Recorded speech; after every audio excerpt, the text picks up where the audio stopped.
All right, lads, welcome back to the Inside MC podcast. Doesn't hit the same, I'm gonna be real. We had to rebrand. Well, I say we. I don't know why I keep saying we. I'm the only person. I do everything. The podcast is just mine. I do everything regarding the podcast. But I rebranded because, obviously, as you all know, the podcast was originally called Inside Minecraft. But with the new EULA things, I don't think it's that bad. And I think it's a bit more scary. But people are trying to make it sound more scary than it actually is. But for the sake of just the future anyways, I kind of went down the route of MCC, where they go MC Championship rather than Minecraft Championship. We are now Inside MC instead of Inside Minecraft. But today we are joined with a very special guest, someone who I became a bit of a fan of about 2 months ago once I joined the Java community. Obviously knew who they were beforehand, but kind of got more into watching their streams, and I binged a few YouTube videos today. You know, not for research purposes, just because they're a great content creator. But I am joined with Fulham. That's me. Hi, dude. How are you? I'm good. How about yourself? Not doing too badly. You've given me a very kind, very friendly intro there. Thank you very much. Appreciate you binging the YouTube videos. Get them stats up. I'm very happy with that. I watched the speedrunning the MCC SMP earlier. That was a pretty good video. That one. Good. I watched a few. I kind of watched over the CPK Twitch Rivals one because I also quite like CPK's content as well. So, you know, two content creators who I enjoy watching in one video. It kind of worked out. So very good. Yeah, no, that video I kind of rushed, I'm not gonna lie, but you know, I think that there's a lot of improvement to be had on the YouTube side of things, and hopefully that will happen in the coming few months. I mean, you have a lot more time for it now, which we'll get into talking about anyways, but yeah, at least there is some time on the near horizon that I'll be able to put into it, which is very positive. So, Fulham, I always like to give the intro to let you kind of introduce yourself, because you said I did a good intro, but give the floor to you to kind of introduce who you are, what you do, a fun fact even, if you must. Oh no, not the fun fact. Not the fun fact. But yeah, just take. You don't have to do a fun fact. It's up to you. But just kind of tell people who you are, what you do, all that kind of jazz. Sure. So I'm Lewis Fulham. I am 21, which is weird. I'm going to be 22 in a month, which is even weirder. Oh my god. I am a Twitch partner. I am a speedrunner. I am a commentator. I am a graduate, which is crazy. What else am I? I'm an alcoholic, part-time though, not full-time. So you're gambling? And a recovering gambling addict, yeah. Okay, I jest. Oh god, for a Minecraft podcast. Oh no.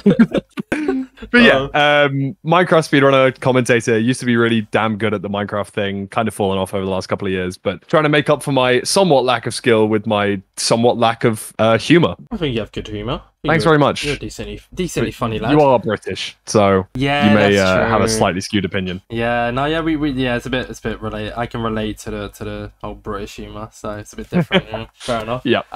You also forgot to mention that you're part of HBG. I certainly am, and I am very grateful to be there. It was actually, it wasn't. It will be the 3-year anniversary of HBG coming up sometime soon. You don't know specifically when?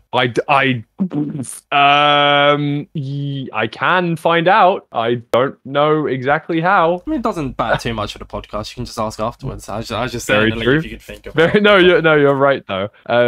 I am, yeah, dude, like, HBG's been around for a long time. 9th of February 2021. So we are over 2.5 years in. I think I'm like 2 years and 3 months in or something. It's a nice community. It's a nice bunch of people.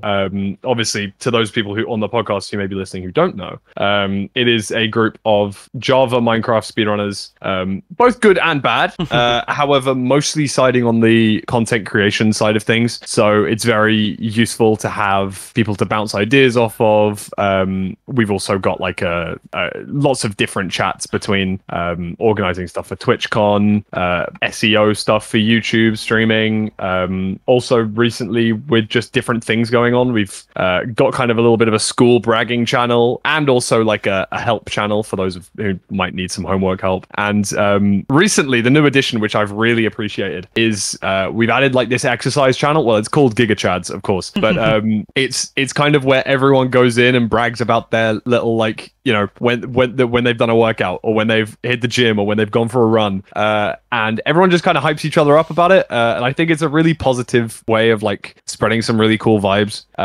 So yeah, I can't really sum up HBG in a few sentences, but yeah, it's just a bunch of guys who are friends and also occasionally speedrun Minecraft. Which is nice. Is that like, would you say it's more of like a friend group? I know you said there's like content creators and stuff in it, but I guess it's more of like a friend group than a content creator group. Of course, at its core, it is a friend group, and we invite friends to it. Like, you know, we invite content creators who are also friends, really, because when you're in this sort of a community, most of the people who you talk to or like maybe meet or become friends with are also going to be content creators. So, you know, like I think our most recent addition was Parker, Recrap 2, because he's done a lot of the speedrunning type of stuff quite recently. Yeah, I've seen that. In the last few months, he's been uploading a lot on his second channel about ranked. He's been grinding RSG, and so a few months ago, when he was going for like a sub 15, I reached out to him and, you know, kind of backseated him a tiny bit, tried to discuss what was good and what was bad about his runs, and then about a month later, he beat my time and beat like a few other people's times, and so it was cool to like make friends with him like before HBG, and then when you know, people said, "Oh,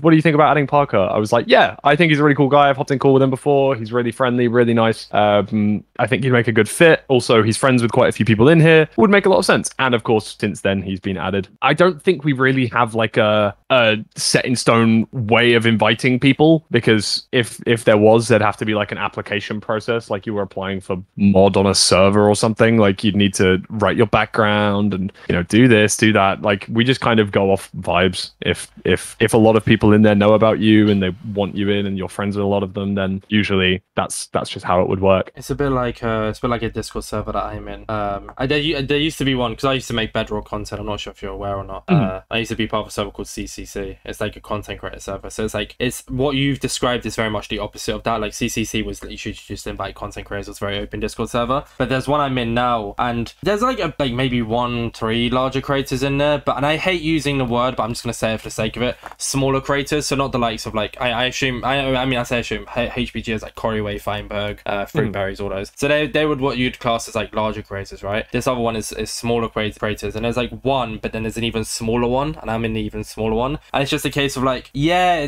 I think there's like 1 or 2 non-content creators in it, but it's just you get invited for just being friends with the people. A bit like, yeah, HBG, like as much as it can come off as a group, it's more just a mini private Discord where you don't get invited based on doing content. You get invited because you like vibes. And that was how it started. Like originally Nerdy made the Discord so that people could do duos runs together and like co-op speed runs, and that was the only real reason it was used. And then, you know, so I was invited because eventually I was like kind of deemed as good enough to join in with the squad speed runs and stuff like that. And then eventually it was kind of like, should we just like, you know, someone was doing like a solo run, but then they were in call, and then we kind of realized that this is actually quite a cool thing to do. It kind of numbs your brain slightly less by, rather than sitting there on your own resetting world after world to try and get a good speed run, you can sit in a call and reset world after world for a good speed run. But at least you're with your friends, kinda. Yeah, exactly. Yeah, it kind of soothes the pain a little bit, which is was definitely like the only real reason that it started. And then from there it was like, oh damn, I'm friends with this guy, can they join the call? And they're like, yeah, sure. And now obviously we have to have a bit more of a think about it, because there's what, 40 odd people in the Discord now. Oh, exactly 40. I'm crazy. The one I'm talking about, it has I can't I just added the online and the offline numbers on the right hand side. Oh, that's smart. Oh, okay. But yeah, sorry, I went silent. I was counting. I mean, I'll cut that entire silence out, so that makes no sense to anyone listening. But yeah, 38 people in this one as well, and it's like they're a bit more bing on who they invite. Honestly, it's one of them ones. It's like a Java creator Discord server, and it's one of them ones that I kind of joined in. I remember talking to the person who invited me. I was like, how have I been invited before so many other Java creators? Like, because I've only been like in this community since March, so I really haven't been here long at all, you know. And it's like, yeah, it makes sense. Yeah, but I mean, I get we moved the whole Discord server though. It's nice to kind of just being voice calls, and it's like, I think that's how I got invited, because I was like, like mutuals with most of the people. And I mean, it's been good as well because I've been able to use it to invite people to the podcast and stuff. So it's obviously benefit me as well. So I'd like to think that I've tried to give as much as take as much as I've put in to HBG, in the sense of like a few years ago when Twitch Rivals was a very common thing for Minecraft, which is like a tournament that you get invited to, yeah, I know about play some mini games, get some money. Whenever I had the potential to, let's say, have a team, or I was a captain, or maybe there was a spot on the team that I was invited to, it was really like I would always try and get someone in from HBG who was like kind of not the main 5 people, because you've got your Kuriways, you've got your Feinbergs, they're probably already in the Twitch Rivals, they don't need to be put in. But I'd always try and at least help out by giving the option and saying, hey, is anyone around on Wednesday from this time to this time? There's a spot on the team, blah blah blah. And of course, the amount of stuff that I've got from being in HBG, kind of like the experiences, the friends, obviously, opportunities of doing different stuff has been fantastic. Just hanging out with people that I had previously considered like I was fans of. Of course, like one of the big things for me was when I was younger, and also when he was very much younger. I was a big Brandon Pizza Hut fan. I remember waking up before school every day and watching How to Minecraft while eating my cereal before catching the bus to go to school. Do you remember the UHCs as well? Talking to someone else. Yeah, Flower Power and that sort of stuff, man. That was great. Back in the day, and I remember like commentating one of his matches for the first time, and that was crazy. And now I would like to think we're just mates because we kind of, occasionally call. I'm going to meet him for the first time in Vegas. And I just think it's really cool to be able to hang out with people like that. But equally, I think it's really important that there's just that like the friends.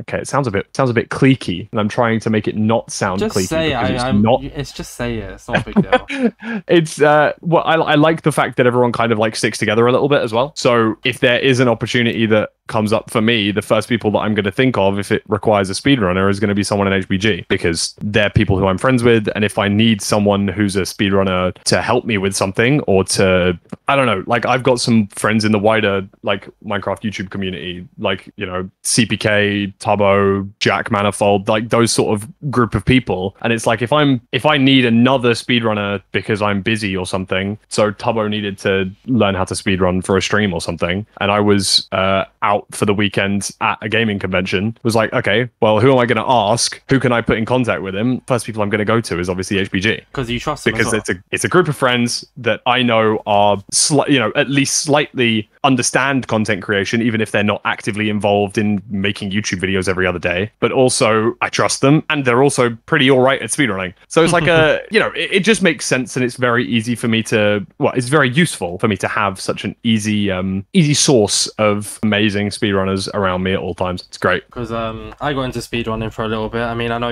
you watched my MCC Rising application. I called it a world record. 28 minutes. At first I didn't think it was amazing, but looking back on it, for like 3 weeks of speedrun, 28 minutes isn't too bad. Yeah, no, not at all. Especially considering I just can't get the hand of the Ninja Brain bot. I don't know why. Just doesn't seem to work for me. Gotcha. But I enjoy speedrunning. It's not something I do like loads anymore. I kind of went through a phase of enjoying it. I still like, I'm more like, because I've done it now, I more enjoy watching it than doing it myself. Someone on my team, Sinjin, once again mentioned it in the MCC Rising application. He trained me live on stream how to speedrun, and I just absolutely demolished his personal best. That's so funny. And it's like, it's happened about 5 times with me where I've trained someone how to speedrun, and then they've gone and beat me like within a month or 2. It just shows you're a good and now teacher. All of them have. I mean, I guess, but equally, I'm not a good runner. I should teach myself. Like, I mean, you can always just become a speedrunning professor, no? True. I think I'm a bit late on that though. There's a few people who are kind of have taught. Well, there's always people that need to be taught, and I have tried to teach a few people. Obviously, I've hopped into call with Callum a few times when he's been learning. Jojo solos. I've also tried to backseat in call for a while.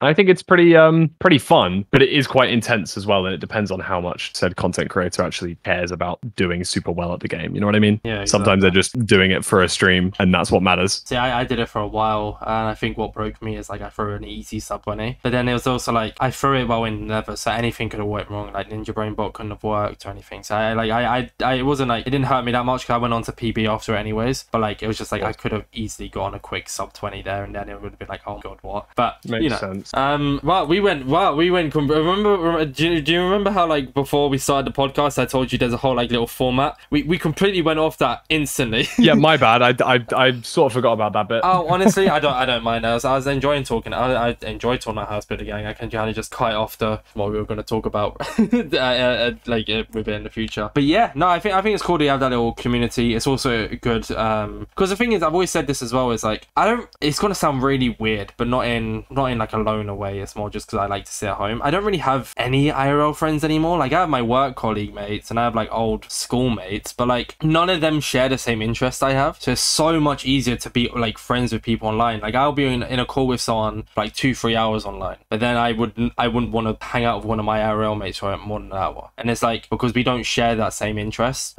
which I mean I think it's more common now actually. I mean even my parents have started to realize that, like, because they've made a few online mates recently, and it's like they've realized now that it's so much easier to be friends with someone online because you share that common interest. And that's what like HBG is as well. It's just like a little group of people who you all share the same interest, which is speedrunning. Yeah, so it's just easier to kind of have that. Moving on from HBG, I mean, unless you had anything else to say about it. No, go for it. Moving on then, I was going to touch on the Minecraft EULA this podcast because obviously it's something new we mentioned in the intro. I don't really want to touch on it too much because I feel like it's just a bit of a drainy topic, especially with things. I mean, what are your thoughts on it? I've seen a good few tweets because obviously I follow both you and your alt, which I don't follow people's alts on Twitter, by the way. I think you're one of 2 people I follow their alt, so thanks very take that much. as a compliment. Yeah. But what are your thoughts on the whole EULA thing? I think what's come out is just made to be more scary. I don't think they've really changed too much. I think it's more it's a big I feel like it's a big topic of conversation, but it's also like not much to say about it. Yeah, like they're not actually particularly doing a ton that changes. One of the big things that I see coming from this, which I'm pretty damn gutted about, is the fact that in-person events are quite restricted now. Yeah, according to the new EULA. And it's like, so for example, I participated in a speedrunning event in Paris just after TwitchCon Paris, and it was a ton of fun. And yeah, obviously I ended up getting third, but we don't have to talk That's about good that, though. Why are you going quiet for that? Third is solid. What? I mean, I was in first for the whole thing, and I should have won the final seed as well. And I like, I didn't win. choke. I was just slow. You didn't want to win it. You let them win. You know, you don't want to like have this big ego. So you're like, of course. You know, but yeah, and then so we were to sell ticket. You know, we sold. I say we. I'm not actually part of the organizing team. I mean, I help get people together, but I'm not like I'm not a worker. I'm not affiliated with the company or anything. Yeah. But I obviously was able to gather 8 players who wanted to play very easily, and they were able to gather 100 plus spectators who wanted to watch, and that's just the live audience as well. Obviously, there was people who wanted to watch online, etc., etc. And it's like that's fantastic. But to be able to rent out a place where you can host these kind of in-person events is going to cost you money. Therefore, to recoup that money, you're going to need to, charge ideally a reasonable amount to be able to opt into the, be able to watch, which should make sense. I'm sure people are happy to spend, $10, $20 to watch that in person for a couple of hours. But to basically say a limit of 150 people, you're not allowed to accept any sponsorships for profit. You're not allowed to everything has to be for all ages. Can't include anything that's, not PG-13, basically. Don't use official Minecraft branding. It's like there's a lot of nitpicky holes that I feel don't need to be included. But equally, on the flip side, there's a lot of those details which I do feel won't be cracked down on too harshly. Because if you were to make an event that's called Minecraft Playoffs and it's got the Minecraft logo and you host it at, somewhere in London and it gets 250 people, I don't think Microsoft are going to be knocking on your door grr, you broke the terms of service, because what can they do? They're gonna remove your Minecraft account. They're gonna demand the money back that you made from the from hosting it. It doesn't really make sense, and it doesn't, to me, show a clear and obvious motivation as to why they change those rules. Well, I mean, that doesn't make sense at all. It's what gets me as well though is the whole like sponsorships in game, because I know Mr. Beast, obviously with his Minecraft gaming channel, all these sponsorships are built into the game, and that's how he does them. I'm not sure, like I assume you've probably seen one of the videos at least. Yeah, like, yeah. All of the sponsorships are built into the game. It's like I saw Smager reply to your tweet. I can't really remember off the top of my head of like what was specifically said, but like I also wonder how much it affects tournaments that have that promotion branding in game, because they can't do that anymore. Or can they? That's the thing. It's like they haven't made it clear. That's the thing. They've implemented this rule, but they haven't made it clear on what exactly their motives is, like you've said. And I think with the whole Minecraft in the YouTube title and stuff like that, I think that's just because they can now want to be able to take down videos that they don't like, and hopefully they use it to take down the right videos, which I have a feeling you know what I'm saying when I say the right videos. Yeah, I agree. But the whole like in-person thing, like why can you not host events like that speedrunning thing in Paris? Sadly, I missed it. 'Cause I only went to Paris one day. I went on Saturday and I came home the same day. Otherwise, I would have went to it in person. But like stuff like that is so sick and it's so cool. So for them to kind of take that away, and it's like, does that mean no more Minecraft Twitch events? Does that mean no more Minecraft VidCon panels or all that kind of stuff? It's like, you know, or is there bias towards TwitchCon or VidCon? Like, oh, that's you're what not I mean. allowed to do it, but they're allowed to do it.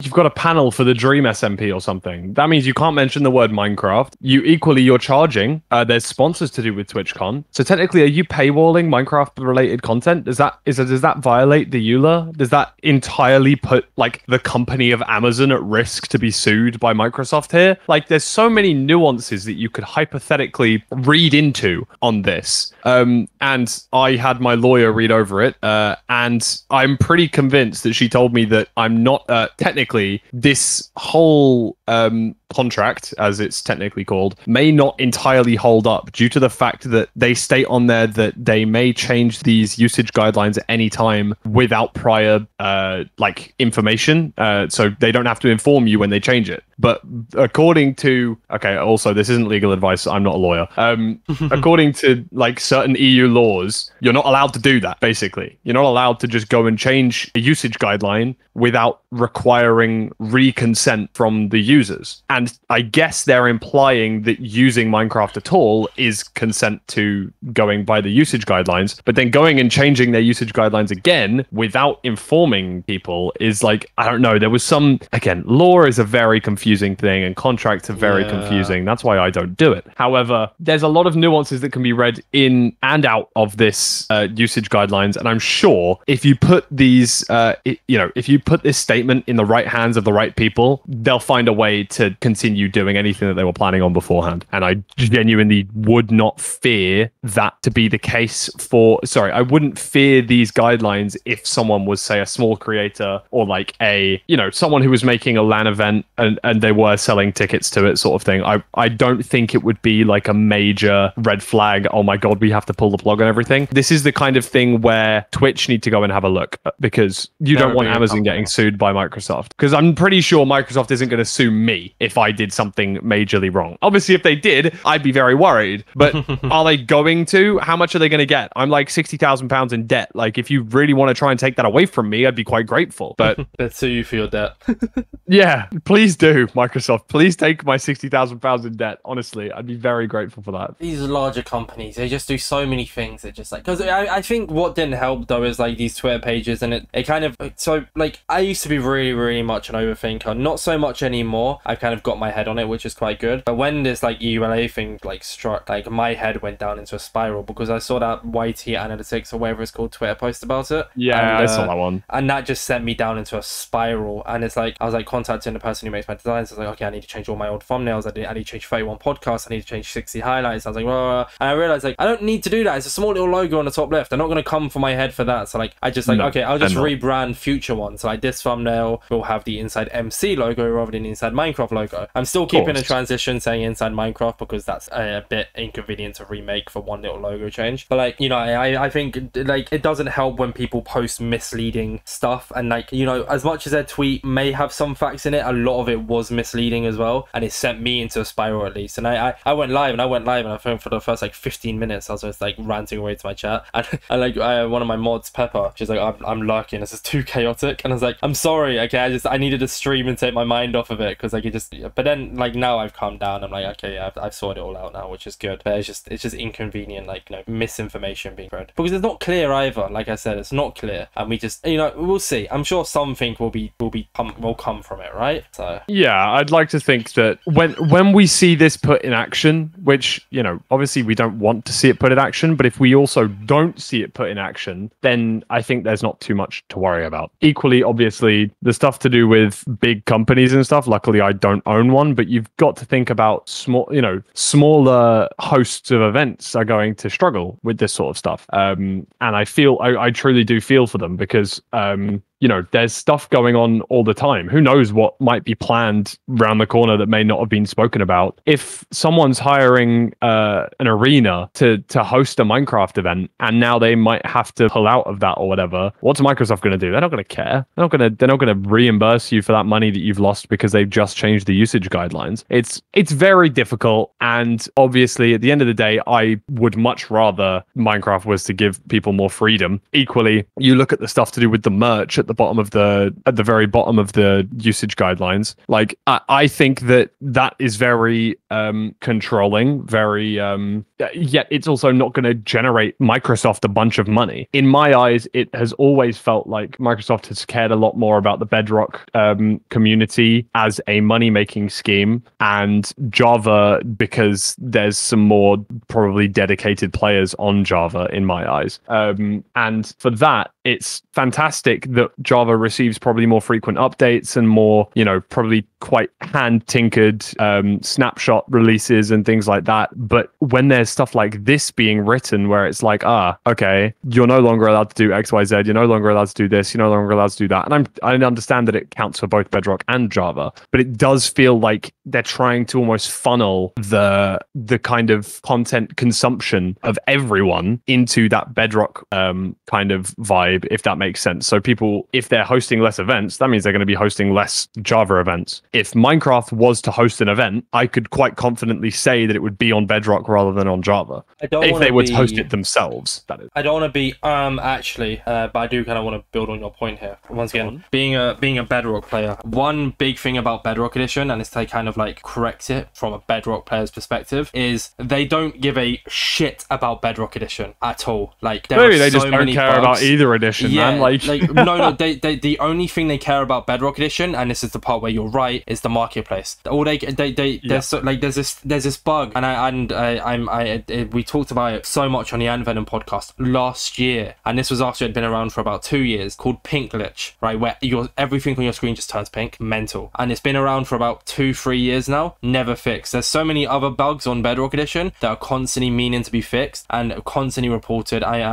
I'm a Hive partner, Hive Bedrock Edition server. I'm a partner on their server, and like I know that there's been so many times where they've like reported stuff because it's messing up their server, and they don't care. All they care about is the marketplace, and that's why the marketplace runs so smoothly and runs so efficiently, and that's why when you buy stuff on the marketplace, those games runs perfectly. Whereas Survival on Bedrock Edition, it is the worst experience you could ever have. Like think about shit times 5 or times 1, like 10 even, and that's what I mean. Like so with the whole event running, they'd never run an event on Bedrock Edition because they wouldn't be able to, because it's so buggy and so crappy. But they will constantly invest in the marketplace because all that's why Microsoft took over Minecraft. They didn't take over because they want to make Minecraft great. It took over because it's an easy money grab, and it is. The Bedrock Edition version, it has PlayStation, Xbox, mobile, all these other devices, even PC, and on the marketplace, that's where they make their money, because little kids are taking their parents' credit cards to buy the brand new SpongeBob skin pack or buy the brand new like Mermaid World or whatever, you know? Yeah. And so no, I get that. With all this like I've spoken to people who are involved in Minecraft-based companies, and they have obviously said that a lot of the Bedrock stuff performs a lot better than most of the Java stuff that they do,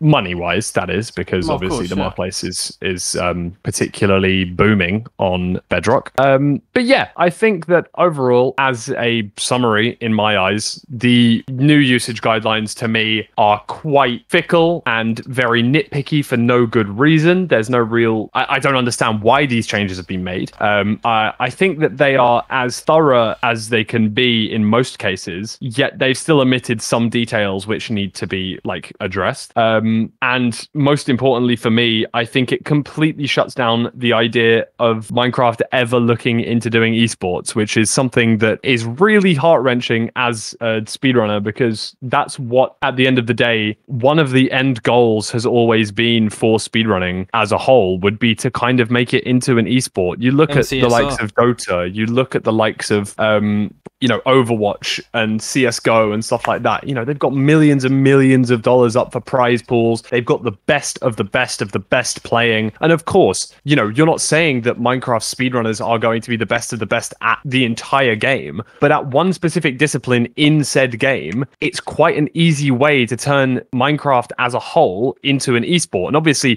the speedrunning community have tried to do that themselves with the ranked mod, being able to have an elo system, being able to have a leaderboard that updates constantly, being able to have ranks, things like that. And that's fantastic. And that's like a really good step. But at the end of the day, the majority of the things that are shown in, the majority of the prize pools around these big games are taken either directly from the game themselves. So I think that Counter-Strike does this, whereby if you purchase stickers or memorabilia based around certain players or teams, a percentage of that money goes directly to said players or teams. Each has that as well.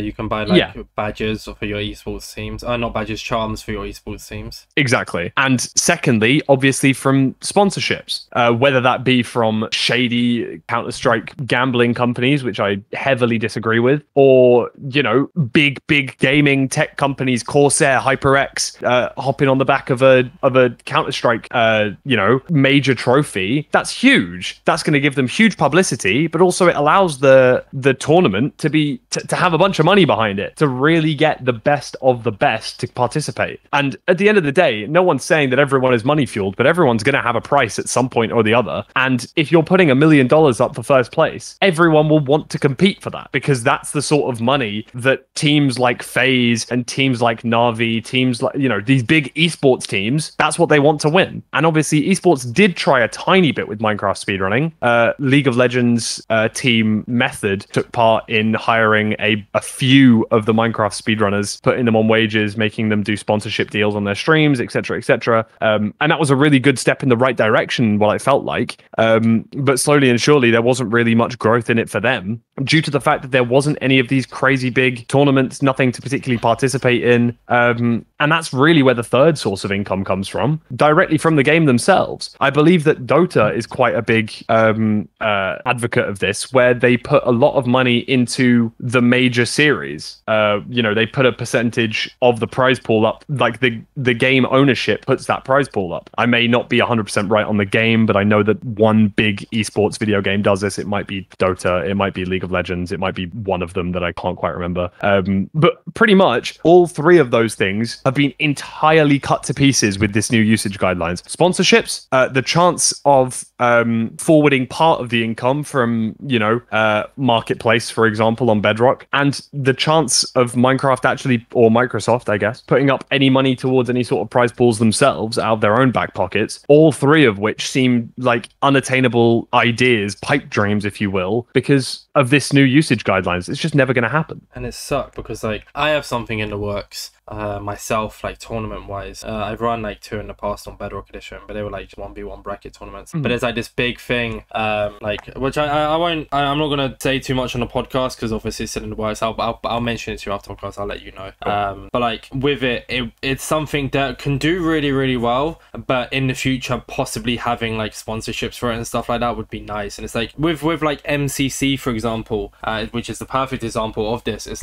they, of course they brand themselves as MCC, so they don't have the Minecraft name or anything, which is good. But it's they've been working at a loss for years. They're probably at a very, very big loss. I can imagine Noxcrew on the MCC basis, not Noxcrew as a whole. Yeah. And it's they started selling merch, and with MCC Island, I can imagine they make a lot of income from the crates, people buying gems to buy the crates and stuff like that. And then apparently with the new EULA, you're not allowed to have crates on your server, and you're not allowed to have queues. So if anything something ever happens with MCC Island and it gets this big thing, they're not allowed to have that queue system that they had. And it's like, it's just weird changes that are unneeded. It doesn't make any sense for why they've been added, but they've been added. Completely. And yeah, so as a whole, I dislike them. I'm hoping that they don't really come, you know, start locking down these sort of servers that may be violating one or two slight EULA things. It's like, if you're really going to do that, I'm hoping that they will at least give some time periods. You know, per se, they did really crack down on these crate things. I would presume they would be like, okay, you've got 30 days to fix this sort of thing, which at least would be slightly more reasonable. But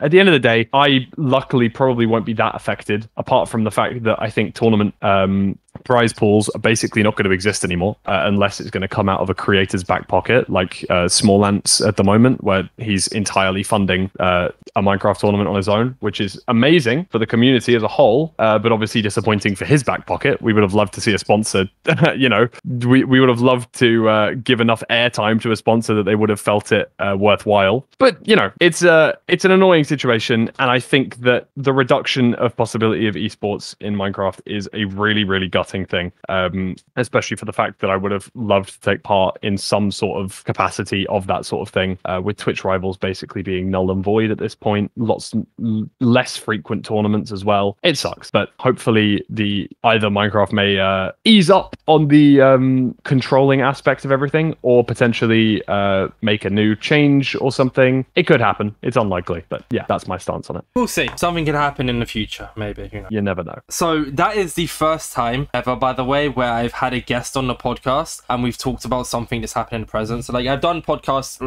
so I'm not sure if you probably wouldn't know this, to be fair.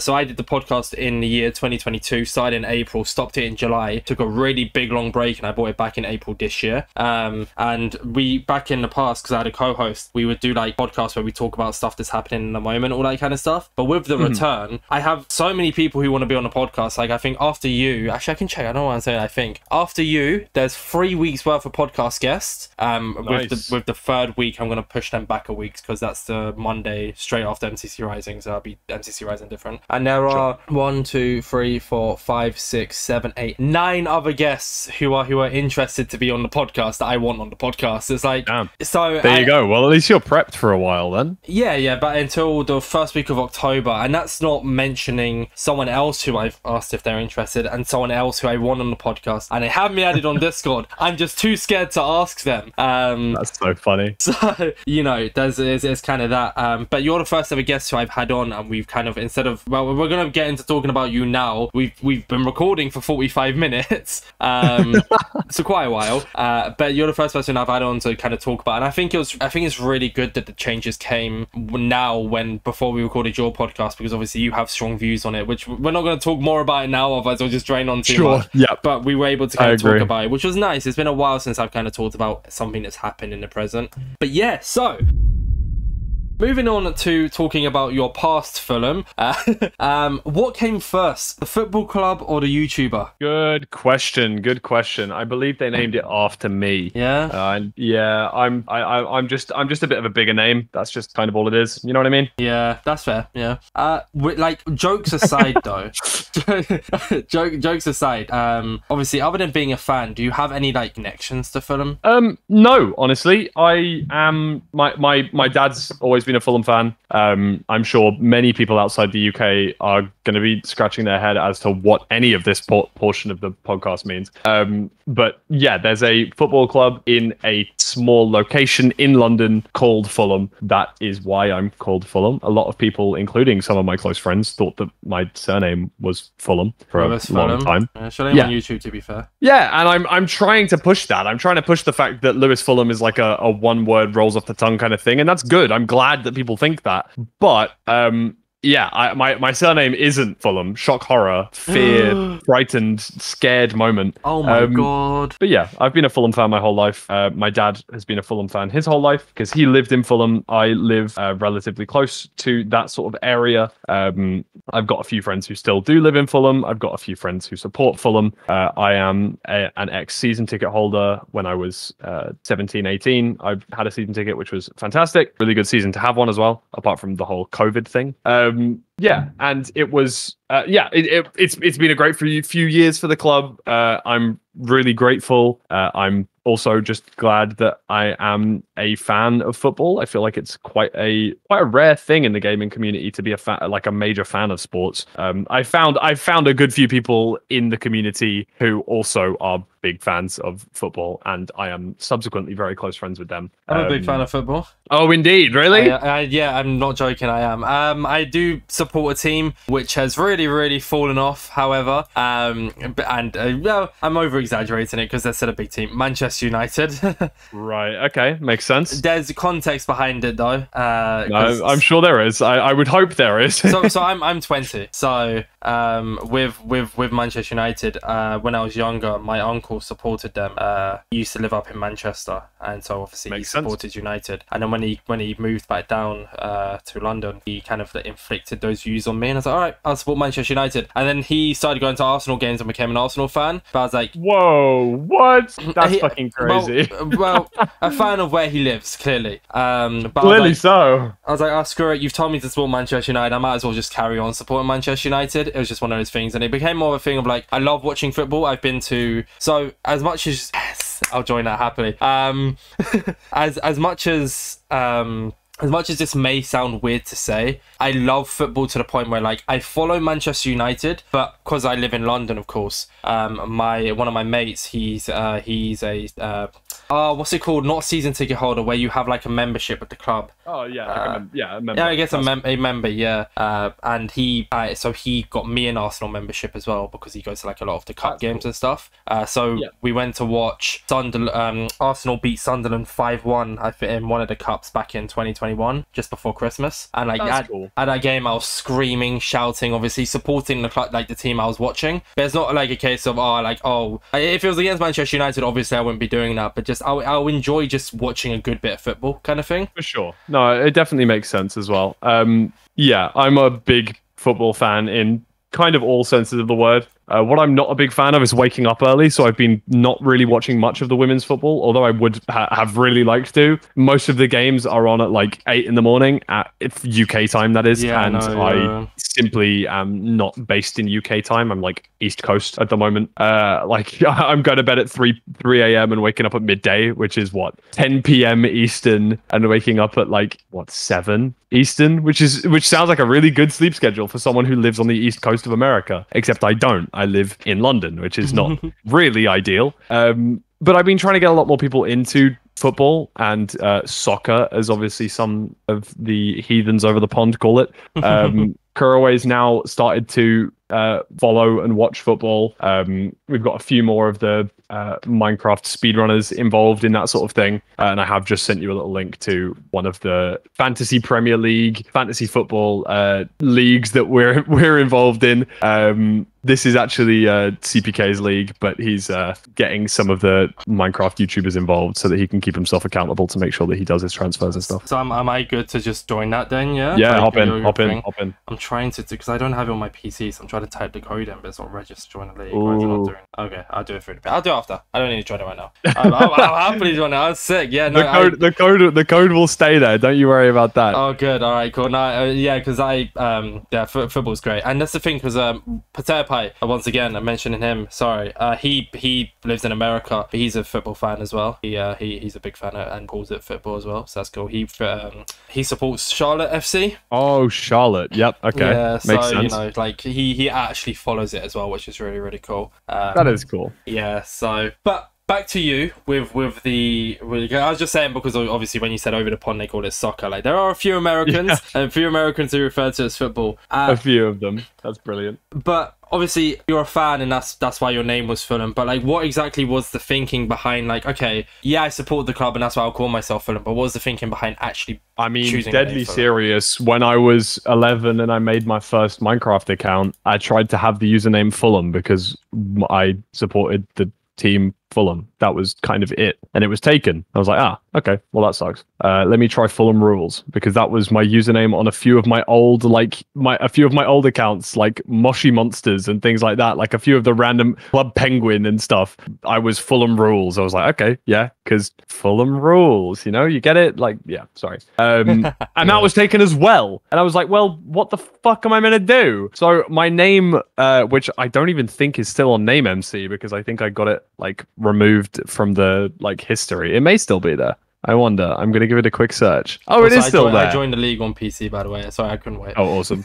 Yeah, my old name was Fulham Rules 2001, because that was the year I was born, and I wanted to have Fulham in the name. And then obviously you spring it forward like 2 years, name changes first got revealed. I think I was there within the first 1 or 2 days of it. And I was just like, you know what, let me just try the names that I wanted to try before. So I tried Fulham and it was like available. I'm like, oh, okay then. So 8 years ago, I changed my Minecraft username to Fulham, which was fantastic, and I was very grateful for that. 2015, yeah. Yeah, which I think was a few, like, maybe even like a week after or something. But no one had ever had this name before. Even when I was trying it before and it was rejecting it, no one ever had this username. So I don't understand why I wasn't allowed to use it before the name changes, but I was afterwards. So I'm very grateful to have that name. And then back in a long time ago, I made my Twitch channel to probably watch people on Twitch. And Fulham was available on there as well. So for me, it's like a big part of my personality, what is to do with football and is to do with Fulham. It's a big, like, it's nice to have a connection to my almost like outside life in Minecraft and on Twitch and things like that. Obviously, it's a search engine nightmare because you can't really search for that stuff. You can't search Fulham without being shown the place in London or the football team. Football club, yeah. Which, yeah, that sucks. However, more and more searching has become less and less important in my eyes. Unless you're trying to find me on Twitter, as I spoke with Jack Manifold in Paris, and he then was like, I couldn't find your socials. I was like, oh, shit. Yeah, searching on like YouTube, you have to search like Fulham speedrunning. That's I was doing like a test run of like, because of this topic, a test run of like searching things, and like Fulham, it just shows up all like football highlights. But obviously your name on YouTube is Lewis Fulham, and then you got the name Fulham on Twitch, which is mental. You got Fulham YT, which is still very, very good on Twitter, and then you got Fulham on Minecraft, which is like, yeah. Like, I'm very happy with the fact that I have Fulham on Minecraft and on Twitch. I think they're very clean names. I think they're very good. Like, obviously, I would love to have it on Twitter. I would probably have to like pay for Twitter Blue and then pay to bribe like Elon Musk to unprivatize the old suspended account Fulham, because for some reason it's a suspended account at the moment. I'd love to have that, because that would be clean as hell to have it as a handle over Fulham FC as well. Like, yeah, exactly. But you look at, how many views do I get from like searches on YouTube, and how many of those are actually because people are searching for me? More often than not, like my second most recent video, the MCC SMP one, if I look at the analytics and stuff, the reach comes primarily from browse features, 94% from browse features, which is YouTube home, subscription feed, browsing features, and YouTube search is 1.6%. And then if I go further into that, YouTube search terms, 20% of that is SMP, 10% of that is MCC, 5% of that is Minecraft SMP. So if you end up scrolling all the way down to you see Fulham Minecraft, that's 0.8% of the views, and that's 0.8% of the searched views. That's like 1/10,000th of my overall views. So it's like, is it really relevant to have a really good, clean name on YouTube? Probably not, because the majority of the YouTube videos that I watch are from my damn YouTube homepage, because it knows me better than I know myself. So in my opinion, I'm not too pressed about the whole SEO thing. However, I do understand it is something that a lot of other people think about. Obviously, like you said, I did change my handle on YouTube to Lewis Fulham because I didn't want to have like Fulham YT on there as well. I could have done. I kind of thought, hey, maybe trying to push the double barrel kind of name would be quite cool. For me, I think Scott Smager. I don't think Smager or Scott. I think of like the name as a whole, which I think is quite cool. Yeah. I think of Nikki Niachu as a combination of those names. I don't think of just Niachu sort of thing. But then I think that a lot of people have that kind of double-ish name. So hopefully it kind of sticks with me, but equally I'm not pushing it that damn hard. I'm still Fulham on Twitter. I did go to Lewis Fulham for a while, but then I wanted to have my little graduate hat next to my name. So I ended up changing it back to just Fulham. That with you as well though, like, and it's how I've kind of always seen it as well. I'm not sure if you agree, is you're more known, once again, I mean, as the algorithm provided, but away from that, I mean, with content creators and just like viewers in general, you're more known from not search-wise, more just from word of mouth. Like, how I heard about you was because, like, one of my mates loves speedrunning, and he's, like, watching Corey and Feinberg, and I was like, oh, yeah, I watch Corey and Feinberg, but they're the only ones I really know. And then he said other names, and then that's when how I got introduced with you was just through word of mouth, or because from Corey and Feinberg stemmed Fulham. Yeah. Like, with this person, I mean, like, from, like, watching Corey and Feinberg. No, but you're right. It does make a lot of sense that I'm related to those sort of people, like, because obviously we're friends and stuff. Equally, when you think of Minecraft speedrunning at the moment, the two people you think of are Kuraway and you think of Illumina and Dream, right? Like, those would be the first two names that spring to mind if you went back to me in 2019, 2020, was like, who do you think of when you think speedrunning? I think of Illumina and I think of Dream. And it's like, well, fantastic. Now it's just kind of switched over to being Kuraway and Feinberg, because those are currently the people who go live very often, the people who get the most viewers on Twitch very frequently, and those who upload YouTube videos semi-frequently about Minecraft speedrunning. And that's fantastic, and I love that. Obviously, there's a lot of other people that do it as well. So many, yeah. But myself, I'd like to think that God, this sounds a little bit douchey.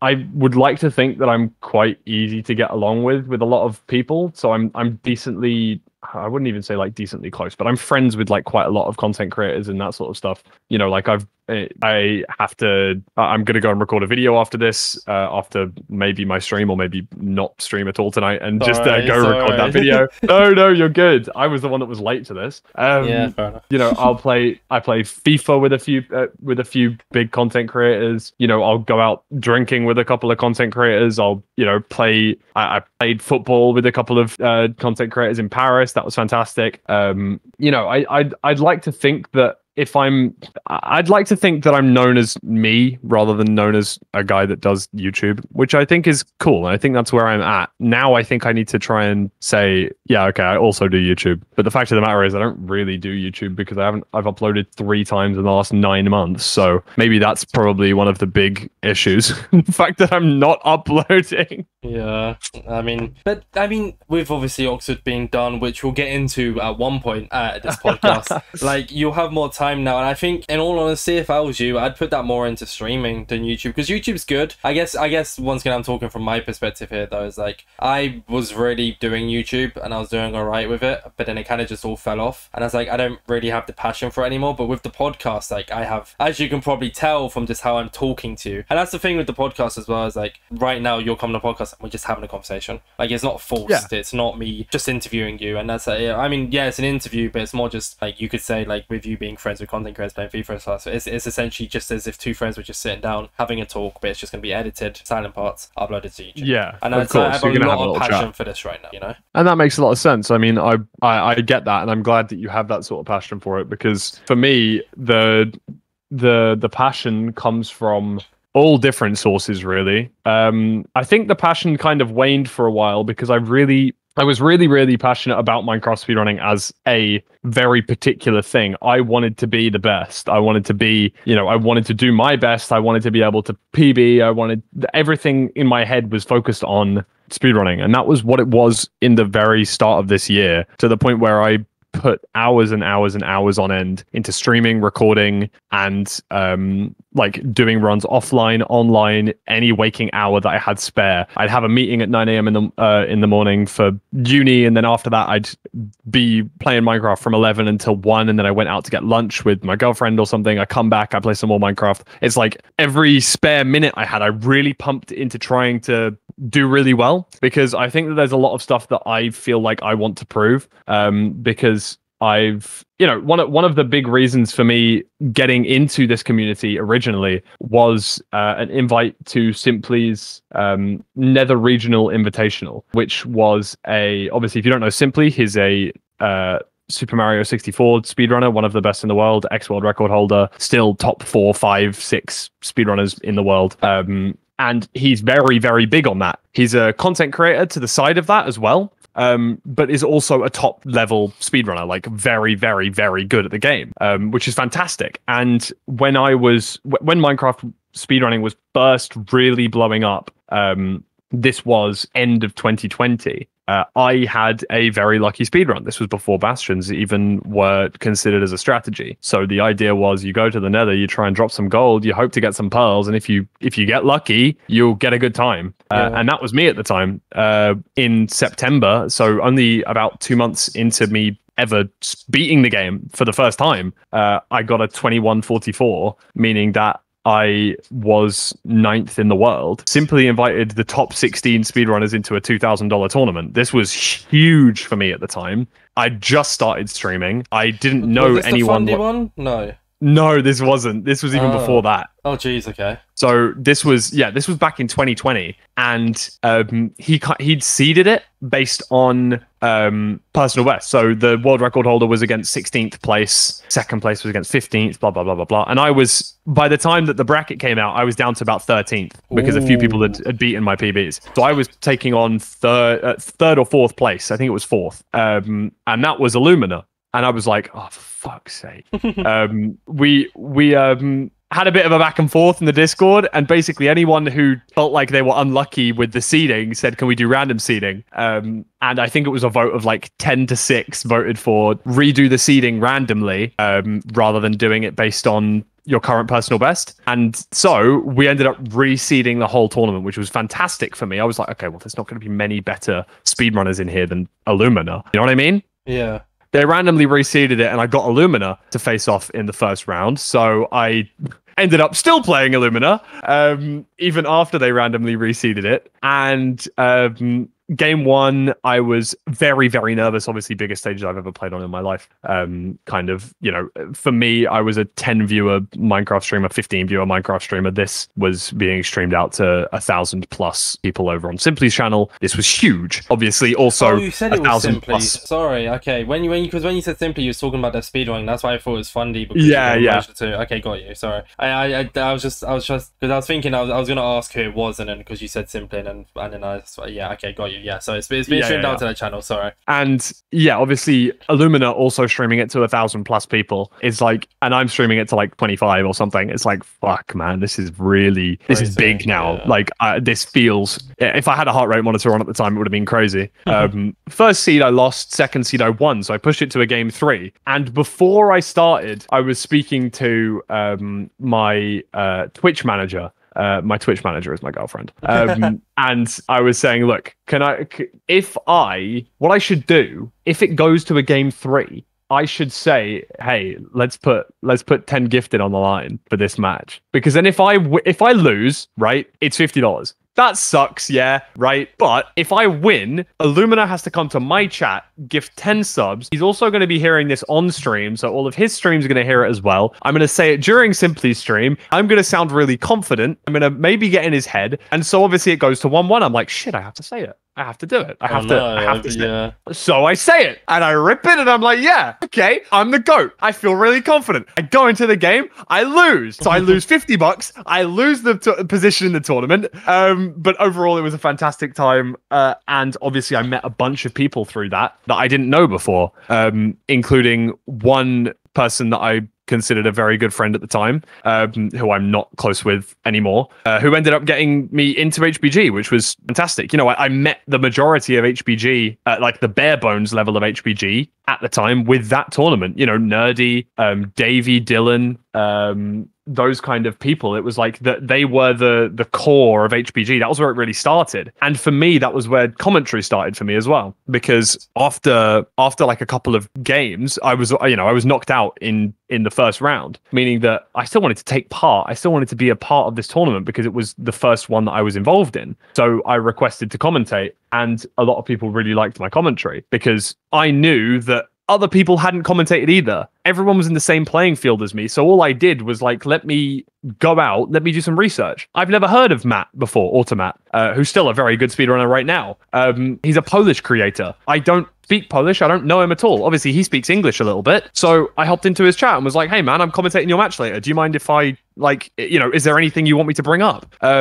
So I just got like 5 or 6 facts about him. And I think he was playing like someone who I did know. I think it might have been Dylan or something. And so I was much easier able to gather that sort of information. But then obviously when I hop into the booth, I feel like it felt like I was relaxed. I was just talking. I knew a bit about both players. I was able to react quite well. And the chat seemingly liked it as well. It was quite a receptive, it was a good reception for that, which was great. And I was very grateful for it. And I was then able to commentate in the finals of that, shown to many more people, of course. And then I got some future spots in future tournaments because of that. I made some friends. I made some, you know, close connections. And it was great. That was just the kind of thing that, for me, that was where it all really started. And I'm going to be deadly serious. I don't even know where the first topic of conversation came from this. Neither do I. But it's been a good story. I've enjoyed listening to it. Yeah, you know? Man. I was just telling the story. I feel like there was a reason that I brought it up that I can't remember now. So talking, it doesn't really matter. I was talking about Corey and Feinberg being known as the speedrunners, and then you mentioned Illumina, and I went into the massive Illumina story that stemmed into you being a commentator. Yes. There we go. So fantastic. Paying attention. I got to. I'm the host. I'm not allowed to zone out. So. But yeah. That's kind of the thing, and obviously Illumina has done less in the speedrunning community as of recent. He's been a very busy guy.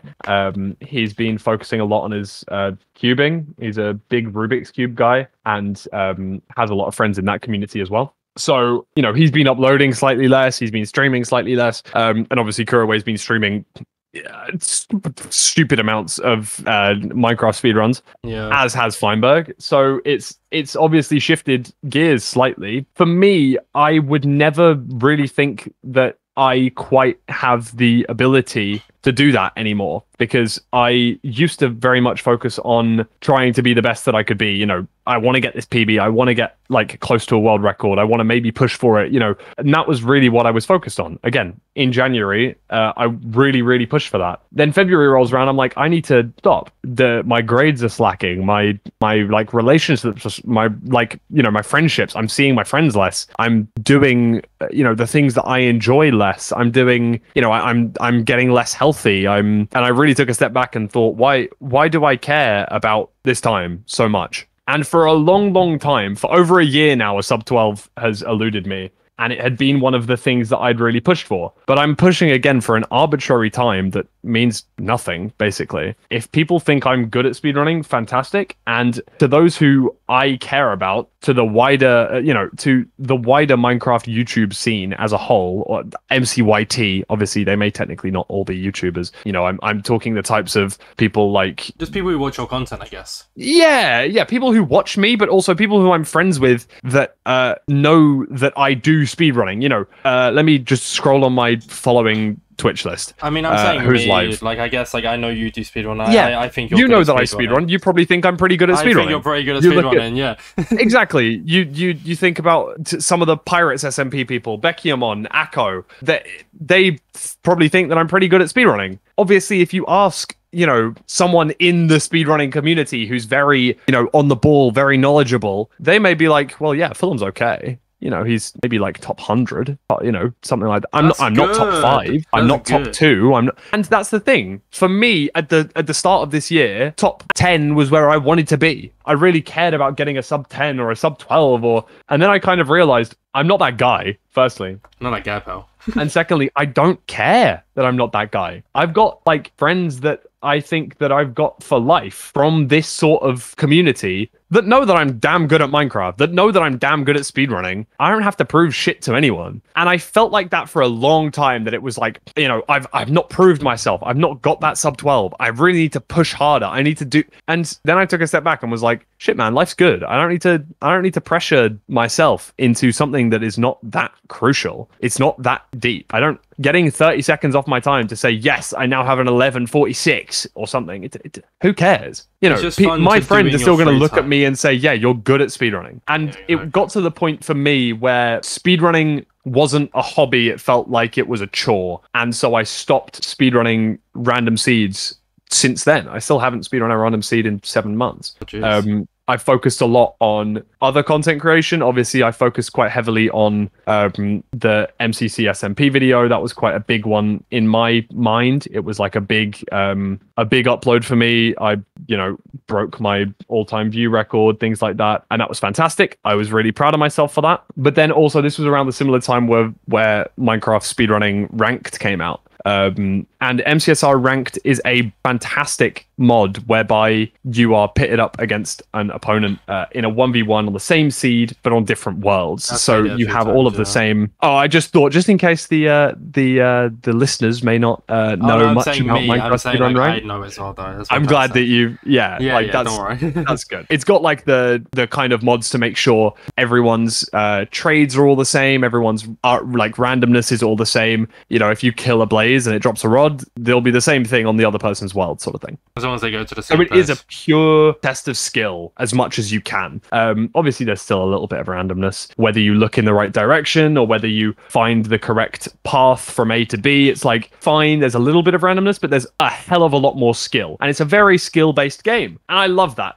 I think it's fantastic. I think it's really, really clever. I think the tournaments that have come out based around this have been amazing as well. And you can truly see who the best speedrunners are without having to particularly worry too much about the luck side of things. Because a lot of the time, for me, I didn't speedrun that much during uni because I couldn't, because I was goddamn busy. In MCSR Ranked, it doesn't really matter how many times you speedrun. You're both put into a very good seed, and it's whoever comes out on top. That's you'll go up the ranks or you'll go down the ranks. And for me, like, I'm pretty grateful to say that I'm probably around about top 100. I can maybe push for top 50 this season. And it's like, yeah, I could definitely do that. And that's a way that I can personally prove myself on streams, on, to the speedrunning community if I really cared that much. But equally, I'd also like to prove myself as a content creator as a whole, because I think that the majority of people who watch my streams aren't particularly there for the insane Minecraft gameplay, because no one really cares about that. If you want to watch the best of the best, you're going to go and watch Feinberg. He's going to be playing all advancements and he's going to get them all very, very quickly. And you're going to say congratulations when he gets a new world record that he beats off himself. And fantastic. But for me, it's like I've got a different appeal for those sort of people, because I'm not always the best. If you see me fail and troll and goof around and die and scream at my monitor, if people find that funny, that's fantastic. You're not going to see that on a Feinberg stream because Feinberg's not going to die. He's going to be the best that there possibly can be. For me, it's like, yeah, there's a mix of good gameplay and there's a mix of hopefully some good humor. Some people think it's good, some people think it's bad, and that's fine. And I think that I'm coming to terms with that more, especially in the summer and especially after TwitchCon. I think that was really something that I picked out when I was there. I'm standing in a bar at 4 a.m. having a beer with Jack Manifold, and it's like, yeah, you know what? I think that, if I can make Jack laugh, I can make anyone in the fucking Minecraft community laugh, because I think he's one of the funniest people that stream, full stop. So if I'm like, if we're having a chat and, we're finding each other funny, surely I'm going to be able to make other people laugh just like that. So for me, clip, man, the fruits, the dancing fruits, bro. Yeah, man, I love that sort of stuff. For a little bit watching and people like that sort of stuff. So for me, I'm very content with where I'm at the moment in terms of my skill and my abilities and stuff like that. I was always used to be very harsh on myself in that sense of like, yeah, I want to be the best. I want to be top 10. I want to be, really good, blah, blah, blah. Right now, I'm pretty relaxed as to where I am. I care much more about, doing opportunities like this, going and doing podcasts, uploading a random TikTok every so often, going out for a beer with friends, or, hanging out and doing a tournament with someone that I don't usually do tournaments with, or, speaking to people that I'm not usually super close with, or having streams with other people, or doing content with new friends and stuff like that. It's so much broader. There's so much more interesting shit going on that rather than staring at 9 instances of Minecraft Minecraft and looking for a beach until I get a buried treasure, and then finding an entry, and then making sure, does that entry have a close bastion? If there's a close bastion, is there a fortress within 16 chunks? Let's check the blind. Like, I just don't care about that as much anymore. And my life's a bit happier since that. So I'm pretty grateful, at least. I am still here, by the way, lads. Yeah, the ghost is still here. Don't worry. Sorry, I really went on a tangent there. Sorry. That all came from, like, me being pressed about... Yeah, basically... Kuraway and Feinberg and Illumina and Dream. Then it went into, you know, my own self-worth as a person. You're really, like, really going deep. But you know what? It's fine, though. It's good for the podcast. Like I said, it's coming up on 10 p.m. and we still have quite a bit to talk about. So I don't know how long you can go for, but we are probably... this is going to be... this is going to surpass the Unvenom podcast, which is something that I was never thought was going to happen. But this is looking like it could be a 2-hour special for them. And I'm going to love when you get a Minecraft commentator on whose primary job in most of the tournaments is to fill airtime, then you should know what you're signing up for. So don't worry, I did the research. I guess to backtrack on a few things, just to kind of say my thoughts on it as well, was like with the making friends with people, which you said I think about like 2 hours ago. I said it to my girlfriend because this week that we're recording the podcast this Monday to thing, my mum and dad are in Ireland right now. My girlfriend's staying at my house, so we have the house ourselves. On Wednesday, I'm actually doing a 24-hour charity stream, so that's gonna be fun. That would enjoy that. Oh yeah, I'm gonna love it. I've done it twice before. I did it once on Bedrock Edition on the Hive, where I only stayed on the Hive for 24 hours, and I did it back in April, where I was only on MCC Island for 24 hours. But I got to the 20-hour mark, and I just started getting stream sniped and harassed by 2 people, and I was just feeling really unwell, so I ended. But this time, I'm not restricting myself to only one server because it's for charity. It's for because my dad's doing a London to Brighton cycle. He does it every year. Oh, sweet! That's awesome. Yeah. So for podcast listeners, that this would have already happened. This would have been last week. But with the whole like talking to people thing, I said it to my girlfriend. I was like, I know for well, like this is going to be a long podcast. And she's like, how do you know? I was like, because I know Fulham. Like, not I know you as an, oh yeah, we're best buds. We've talked so much before. It's like I just knew that as soon as you come on the podcast, it was just going to be a really entertaining. And I'm really talkative as well. I can talk quite a bit. Yeah. And it's kind of nice to be on the back burner a little bit as well, because there's a lot of podcasts, and I won't say which one's which, but I'll either go into it thinking like, okay, this is gonna be a bit hard. I'm gonna have to kind of force it a little bit.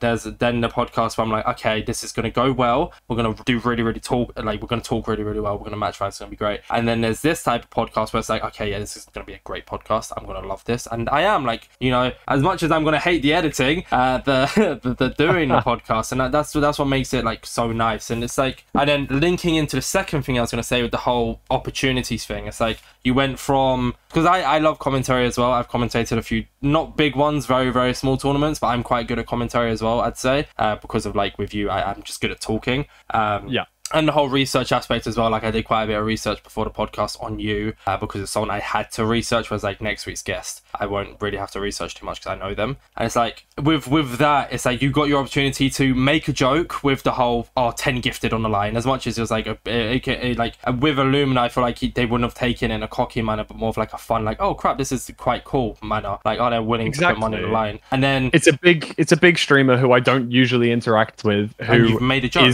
essentially 100 times the size of me, and it's like, yeah, why not be a bit confident? Why not be a little bit cocky? Why not be a little bit funny and see where it gets me? Like, that's because at the end of the day, that's kind of just me as like a person as well. Like, I'd like to think that I'm kind of that I would act like that, whether it was Illumina or someone else. Like, yeah, why not? If he didn't want to put 10 gifted on the line, he didn't have to, but he got the 10 gifted afterwards anyway, so he was pretty happy. And it's like stuff like that is like with like how most opportunities come with the commentating and stuff. It's just like if you're an open person in your talk, and once again back to the podcast thing now with like why I find so much passion in it, is because I hope anyways, and by the way you've been talking and the way you've just been recording and the way you've turned around and said, okay, yeah, like I wanted to stream at 10 o'clock, which is in 7 minutes, and there is no way you're streaming within the next like half an hour, 45 minutes, just because of based on what we're talking. And you said it's completely fine, like what we're talking about. Yeah, I'd like to say that I'm very, with my whole energy of like, as soon as I called, I didn't even say hi to you. I didn't say hi Fulham, how are you? I said like, first thing I said to you was about time. You know, and it's just that because kind of I was 10 minutes late, 15, even after 15, pushing it back for an hour. 15 minutes late. Was it 15? Yeah, it was 15, brilliant. Yeah. It was 15. And it's like I feel like I take quite a bit of pride in, I can be so I can just talk to anyone. I joined a call yesterday. One of my mates was in an MCC Island call, and there was just an open spot, so I just joined it, and I just, you right, lads? Yeah, how are you? I'm Orbit, so nice to meet you. And it's just like, I can just go into a call with anyone. Me and you have interacted over message a little bit, obviously. We've never interacted in a call before. I've been in your streams a few times, but I kind of just went into the call and we just started talking, and it's nice. You didn't have to force conversation with me because I was giving you conversation already, you know? Yeah, and exactly. So I'd like to say, like, I'm a bit like you in the manner of, like, when you said about being able to get along with people, I can very much put my thing aside as well. Of like, I'm a fan of you. Same with Ant Venom. I'm a big Ant Venom fan. And when he came on the podcast, I just put it all aside and just talked to him like he was my size, kind of thing. And it's like, yeah. So, you know, I pride myself quite a bit in that, with how you pride yourself in just being able to talk to people. Now, I'm a bit gutted. I only went to TwitchCon for one day. I'm hoping next year, depending on where it is, obviously I can go for a few more days, because I would have loved to have come to that pub, and like, hopefully, you know, obviously I missed out on meeting you. You're one of the people I wanted to meet at TwitchCon, and I didn't get around to it. But like, hopefully now, after this interaction, maybe, who knows, it might cause more interactions between us. Like, most of the time it's kind of just people come on the podcast and I just have them added on Discord still, and we don't really interact much. I mean, I messaged Ant Venom twice. I had him in a YouTube video once, and I got his permission to use some of his clips in my YouTube video, and I still have him added on Discord. And it's like, with you, I think maybe interactions might come from it. And this isn't me trying to hint at anything, or like say to you like, oh yeah, now that you've been on the podcast. It's very much a case of like, you come on the podcast, you might enjoy it and might think, oh yeah, like they were really cool to talk to, or you might enjoy it, but oh yeah, but we might never interact again. Obviously, I'll still be in your streams, but like message wise or call wise. No, I get you. I completely get you. And it's like with your situation as well, of course. Exactly. I think that that sort of stuff, you know, having one interaction with someone is basically how everything starts. Another tangential story, shall we? Here we go. The reason that I know Callum is because of, it's the one reason that I'm actually very grateful for Twitter, which is not really something that many people say, because Twitter is basically it's called X, negative. Fulham, not Twitter. Oh, sorry. It's called X. My bad. No, yeah, call it. Well, Twitter. back when it was still branded as Twitter. Call it Twitter. X is shit, please. I used to follow. I mean, I still do. I don't know why I said I used to. A content creator called Average Harry. He's a very funny guy, very nice guy.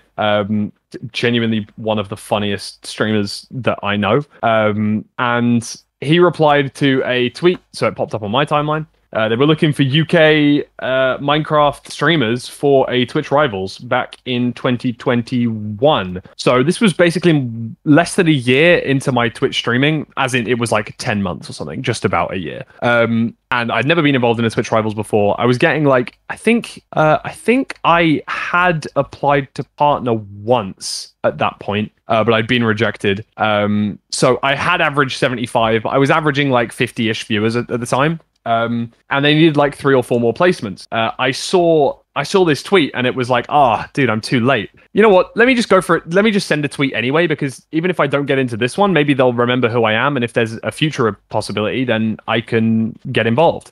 So I tweeted out just a little thing saying, hey, I'm a UK content creator, big Minecraft fan, do Minecraft, it's my main thing, would love to take part, blah, blah, blah. And I basically put it on blast in HBG and was like, yo, guys, do you mind just like retweeting this or dropping me a like or giving me a reply or something? I put it in my own Discord and I put it on my private Twitter and that sort of stuff. And eventually, like, a load of people were like, vouch, yeah, he's a great streamer, really nice guy, blah, blah, blah.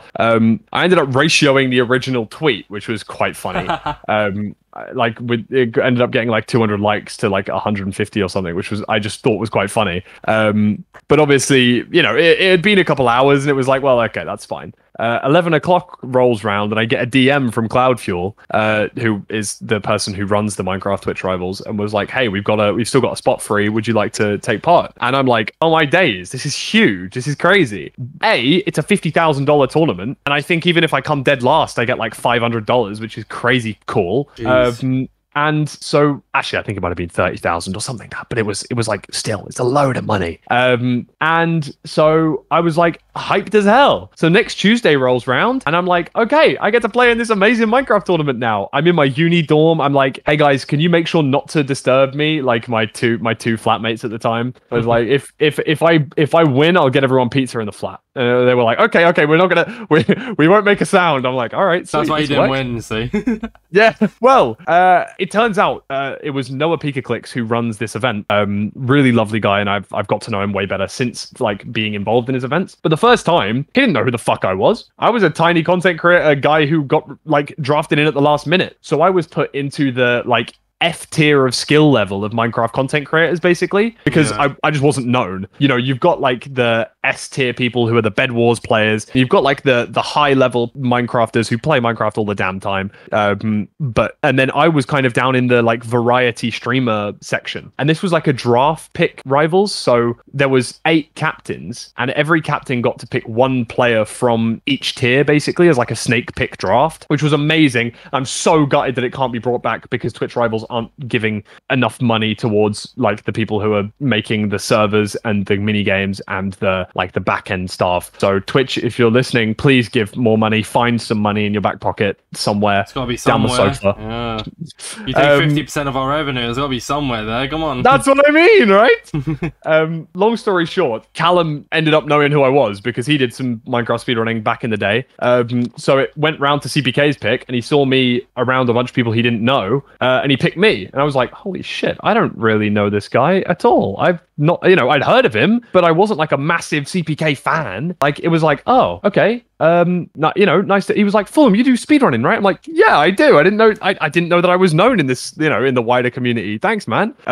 Basically, I ended up going insane, Super Saiyan mode in this tournament. I got like some crazy kills. It was PvP based, and we ended up coming top 2. From there, CPK kind of realized, damn, this guy's kind of okay, but he's on the side of Minecraft Twitch and Minecraft YouTube and stuff that no one really knows too much about him.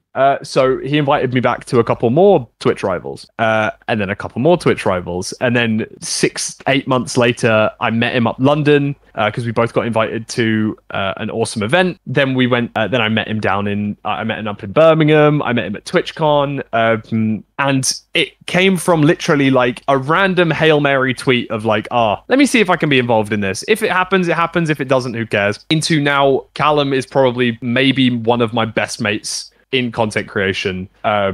And like we met up a couple of weeks ago, just up London, went out for a drink. Not really a double date because I don't know if you can count it as a double date, but myself and my girlfriend and Callum and Mitch went out to a nice little bar. We had some drinks. We had a lovely time. I was out until about 5 a.m. and we ended up getting an Uber home. Probably not very good financial decision, but very, very fun. And that means that it's worth it in my eyes.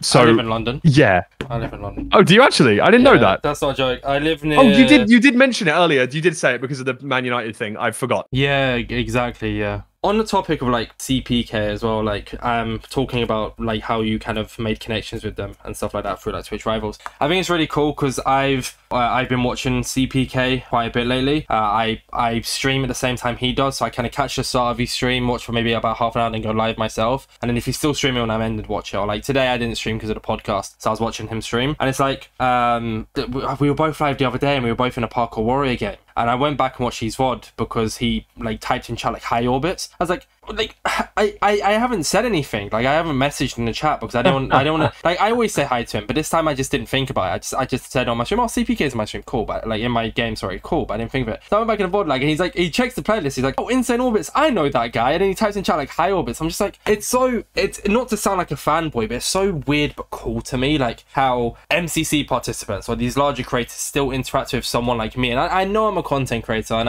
I've very much got the branding right now of the podcast guy, which I'm very, very glad because it shows that a lot of people know about the podcast. Like, a lot of people are starting to like find out about it, which is really nice. But it's like the interaction was so weird. Like there were so many people in the game, and there's so many people who get into these games. So for him to go like high orbits, it's like, oh, like do you get what I mean? It's kind of like with you, how you just got picked out of everyone because he knew you. It's like, oh, like why me?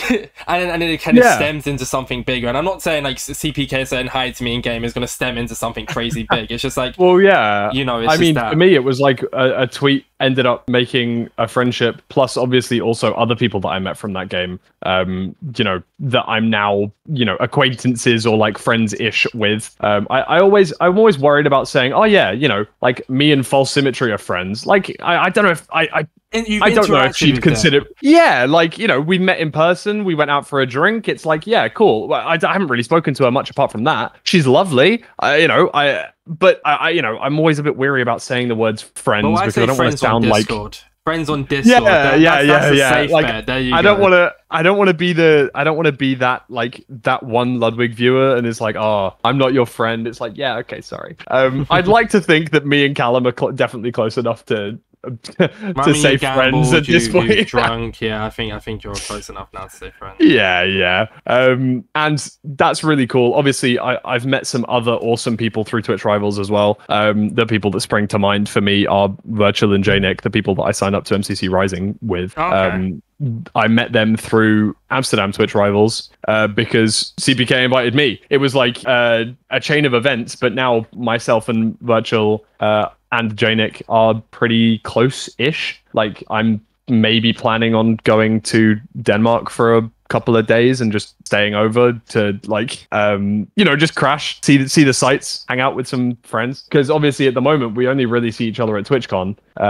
Luckily, obviously there's another one this year. There's one in October that I'm hopefully going to be going to. Yeah, I don't know why I'm saying hopefully. I have an Airbnb, I have the flights, I just don't have the TwitchCon tickets yet because they're expensive as all hell. Well, it's in bloody Las Vegas, even the hotels, because there's an event apparently going on at the same time as well. So it is. Yeah. What's it called? Like Too Young to. It's like an indie music festival.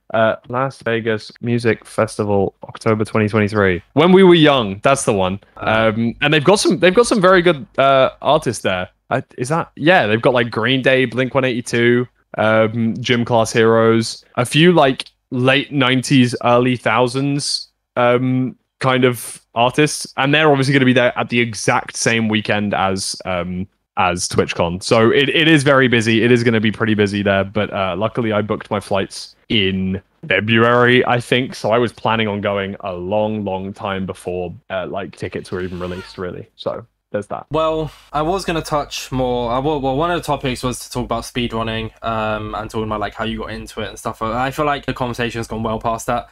I feel like going back to talking about how you got into speedrunning and stuff, which is like, the podcast is fine to be long, but like I don't want it to be stupidly long. And I mean, maybe you could come back on in the future if you're ever down. I mean, you seem like you're enjoying it. I want to say you are. Yeah. I like talking about myself. I'm really egoistical in that way. There we go, perfect. So maybe you come back on in the future. Okay, I'm only joking, but no, I do seriously enjoy like talking and stuff. It's good. I was going to talk a bit more about Twitch Rivals, but you've already talked so much about that. One thing I will say is I watched the IRL one that you did with CPK, and I want to say the one where you're going back into the bed, that was rigged. Okay, that was rigged. Surely, man. Like, I'm 6'2". I can't tuck myself into a normal sized bed the same way as a 5'2" person can. Bro, you got literally rigged, unfair, not cool, not happy. Callum's like 6'2", maybe 6'1". I think I'm a little bit taller than him as well. So we're both at a disadvantage. Very, very sad. Very disappointing. They were just picking on you. Yeah, exactly. Another thing was House Builder Gang, but we talked about it at the start of the podcast, so once again, no need to really bring it back up. So we've got two more things, and then we're going to talk about Oxford. So, God, okay. Yeah. Sure. So we'll touch a bit more on the commentating, because we haven't really talked about that too much. I saw your CV. Quite impressive. My CV? Yeah, you posted on Twitter. Oh, like what? Oh, yeah, I put it on my... Oh, that's crazy. I was like, what do you mean, my CV? I get what you mean now. Yeah, yes, okay. Yeah, I saw your... Sorry, I just want to be funny. No, you got it. You've got like quite a bit of like commentating experience. I mean, actually, then again, I was going to ask like, why do you like commentating and stuff? But you've already answered that as well. So that's also like a topic we've covered it. So because you just love talking and things. I mean, is there anything that you're... Oh, there we go. Here we go. I got one question regarding it that's probably going to stem into about 15 different stories. Yeah, go for it. Is there anything you'd love to commentate for? Nothing instantly springs to mind. For me, Minecraft is like my only game. I do play quite a bit of Counter-Strike as well. Would you like speedrun for the MCSR thing? Not speedrun. Oh, yeah, 100%. Commentate I'm not allowed to discuss too much more than that, but I would love to, yes, if I was to be able to take part in any future Minecraft speedrun ranked tournaments. I mean, commentating. In the commentary booth. Okay. Yeah. That is, I would love to. There's definitely nothing being planned for that exact thing to occur. Don't worry. Do not read into this statement. That reminds me of the stream where you pulled out the podcast and went, "Can I leak this?" Yeah. You know, like, I mean, you've already done it. You kind of already did. Okay. So No. I'm definitely not leaking that I'm going to be involved in the next Minecraft speedrun ranked commentary booth. Don't worry about it. No, not leaking anything. Okay, so I'm not leaking it at all. Commentating done. So now we're going to talk about a topic. Hey, no, there's other stuff that I want to commentate as well. Okay, you asked the question. You've got to expect the answer. All right. I thought you was done. Sorry, go on. No, but seriously, there is a lot of stuff that I would enjoy commentating. I took a long break pretty much this year because after being the head commentator for Method's King of the Hill, which was amazing, really, really fun. It did take a lot out of me though. Commentating like once every 4 weeks for an entire day, basically it was like an 8-hour day on a Sunday, was pretty tough to then mold around university. So I did take a break from commentary for quite a while, but I am really looking forward to getting back into that sort of stuff. So I'm grateful to have the opportunity potentially with Ranked, as I know that that's a tournament that's coming up soon. Hopefully I'll be able to take part in commentary for that. There's other tournaments going on too. ESI 2, I know that I've got friends commentating in that. There's Relay that's going on, but I am also trying to broaden my horizons in that sense, whereby I'm looking to try and commentate in some other kind of tournaments. I don't know if there's many Minecraft tournaments that need commentators for that sort of thing that aren't in the speedrunning scene. You know, obviously you've got things that spring to mind are like big tournaments, Block Wars, MCC, Pandora's Box, but you don't need commentators for that sort of thing because everyone would watch their own POVs. Yeah. So it's pretty difficult, but if there ever was to be some sort of esports type thing, almost every single esport that exists has a generic British commentator as one of the main two. You know, I'm thinking Counter-Strike, Rocket League, League of Legends all have like a front runner British guy commentating over the whole thing. So, you know, if Minecraft decide to go into esports, let me know. I'm going to be there. I would absolutely love to do more commentary. Yes. Sorry, I made your 30-second question into a 5-minute question, but do continue. No, you're good. It's like I said, I love the podcast where people just talk. It's great. I mean, like I said, there might be a tournament that obviously, if it does end up happening, that I might be working on, and you know, like I said, I'll mention it after. I mean, I'll need a commentator for it, Fulham, and this isn't me trying to like coax you into being a commentator, but like I will need a commentator for it. So if it's something you're interested in, yeah, we can definitely discuss that. So with like commentating tournaments and playing in tournaments, there is a tournament called MCC, and you've applied for MCC Rising. But we're not going to be talking about that. We're talking about Block Wars. How like that was a twist for it. Yeah, I just thought I don't know. It's at the point of the podcast, but I'm just trying to be like funny. I don't know. How did you get into that? If you remember, of course, because like DM'd me, I pretty hard to get into. Wolfie DM'd me in September saying, "Hey Fulham, would you be interested in joining Block Wars? The next event is on October 15th, 3 p.m. BST. Here's the Twitter if you want more info." Oh, you just got a DM from Fulham and from Wolfie, and that was it. Yeah, me and Wolfie were friends because Wolfie is friends with CPK, and I was also friends. I am also friends with CPK. So this was an invite to Origins at the time. Okay. This was before the new season of like everything went back to Block Wars 1. So I was in like Block Wars 17 or something. On a team with, fuck man, I can't even remember my team. But then you got invited to the main event. Yes, then I got actually invited to the main event, which was hype. Because at the time there wasn't a split. It was just one Block Wars, and then after this event that I was involved in, it was split into like content creators and sweats, and I got like 34th in my first event. So it was like, oh, okay, I'm probably the content creator side of things, not the sweat side of things. But yeah, the Block Wars team are all amazing. I fucking love Block Wars. They're very, very cool. The game modes are really, really sick. I haven't played in like the last 2 because I've been really busy, and the next one I'm also not going to be playing in for reasons that I actually he probably can't reveal on the podcast. This time I'm being somewhat serious because, you know, Wolfie will castrate me. And having met him in real life, I do not want that man to say anything scary towards me. He is a very, very tall man, and I do not want to have to deal with him being angry at me. That's fair enough, yeah. But yeah, let me... Well, have you ever been interested in playing, like, in maybe some, in quotation marks, smaller tournaments, or no? Like, yeah, I mean, what, like the whole Pandora's Box and there's a tournament called Minecraft Mayhem. Mondays, Minecraft Mayhem, yeah, not Minecraft Mondays. That was what I meant. Minecraft Mondays was years and years ago. Like, yeah, like I don't think I'd have a super. I don't think that I would be super against it. It always depends on whether I'm busy, and honestly, even while I've now finished uni, there's so many things that just randomly crop up that are like, I need to do that today, or I need to do this, or I need to do that. Yeah. So obviously I was able to squeeze this in, which was actually totally fine. I've now been able to just run over a ton. But yeah, like I think things crop up and things happen, but yeah, I can't see why I wouldn't be in more events and stuff. I think they're pretty fun to be a part of. So could be cool to expand my horizons. Fair enough. Yeah, it was just a question. I was just kind of curious because I see that you play in Block Wars quite a bit, and hopefully you get into MCC Rising. That'd be a POV I'd love to watch. But obviously, if I don't get it myself, I'd like to get it myself. It's always the question of, was my application good enough, and you know, or was it not good enough? And it's like kind of the waiting game that we're still playing. I mean, I don't know. I mean, by the time this podcast comes out, because it's a week before the event, they have to have released teams. Otherwise, wait, when's the event? The event's in the last... So the event is on the 26th. So 2 weeks on Saturday, yeah. And this podcast comes out on the 18th, so next Friday. Right, so you'd probably... Oh, it comes out next Friday. Oh, so yeah, you know by this point. So teams will be in... Yeah, I always record the podcast a week, because especially like a long podcast like this, it gives me the time to edit it before next Friday. Oh my god, guys, I can't believe that I'm able to announce that I'm part of it. I don't know this. I'm joking. But I mean, to be fair though, this podcast comes out at 12 o'clock in the morning. Age well.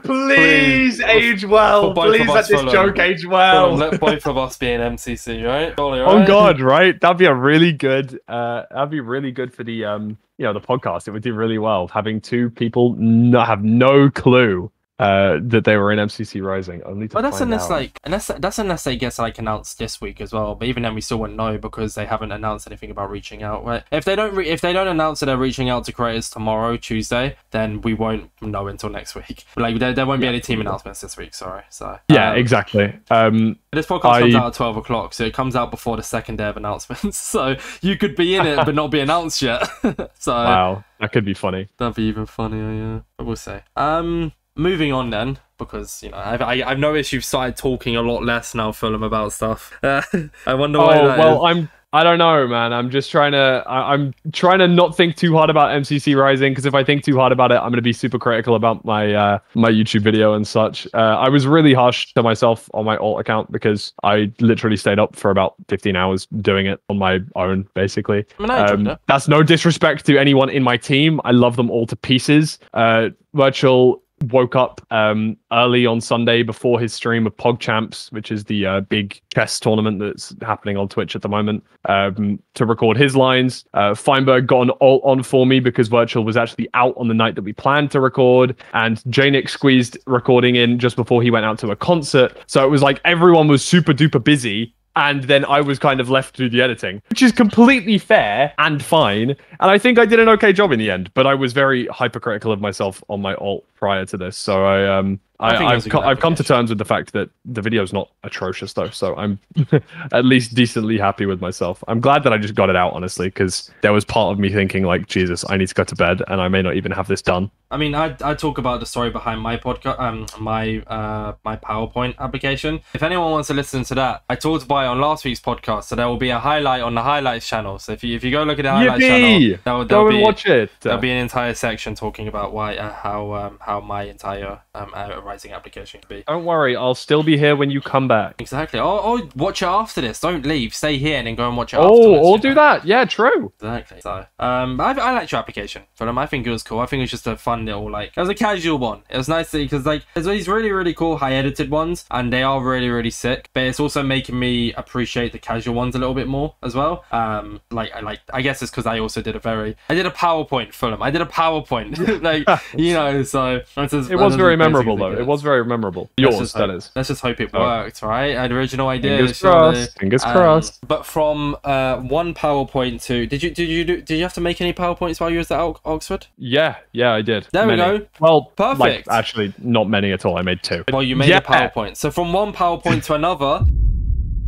You recently graduated from Oxford. I did. You could have said that, like, the day after MCC Rising submissions was my graduation. So there was a couple of tangential things. I've done loads of PowerPoints, guys. This is the bit now. Yeah, that's all that Oxford is. It's just make a new PowerPoint every week, and if you can do that, you get a degree. Don't lead people into thinking that's real. Come on, because the Americans would believe it. That's sick, by the way. Huge congratulations. Thank you very much. Thank you. You studied, oh god, I'm going to say engineering, but I'm wrong, innit? It was engineering, yeah. Oh, it was, okay. So you know how to build, like the Royal Navy, so you went from, like, building a bike to being able to build it, like, fix a jet kind of thing. Yeah, that's exactly what I do. No, I'm actually, I pivoted away from civil and structural engineering to do information engineering, so I'm mostly... to do with cognitive robotics, kind of artificial intelligence, machine learning, big data, Internet of Things, that sort of stuff. So yeah, like a lot of difficult shit, but it's done now, and hopefully I never have to go back. you're like really smart. You know, thanks, bro. I appreciate that. Yeah, like I'd like to think I'm not too much of a silly goofy goose. I've got a little couple of brain cells up there, but I don't show them that frequently, and they only really come out when I need to talk about, like, you know, something very specific to do with engineering. The validation. If you ask me a general question about general knowledge, I'm occasionally very clueless. Like, don't speak to me about geography, because, you know, do not put GeoGuessr in front of me. I will not know where I am. I was the one to give you the validation there, not Oxford. So me calling you smart is really different.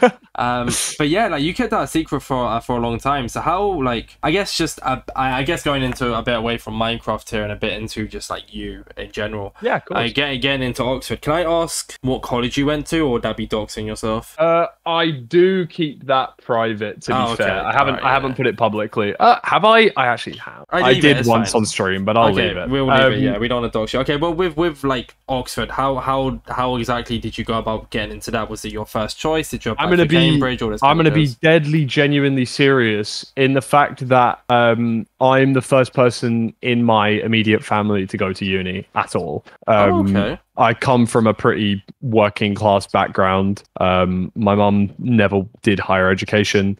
She did eventually go back to a university to do an exam or like some sort of qualification, but it's not a degree. Same with my dad. My dad ended up doing some sort of accounting exam, but he doesn't have a degree. I think it might be like a partial diploma or something. But yeah, long story short, apart from my mum's cousin, so my second cousin, that's the closest relation that I have to anyone in my family going to university.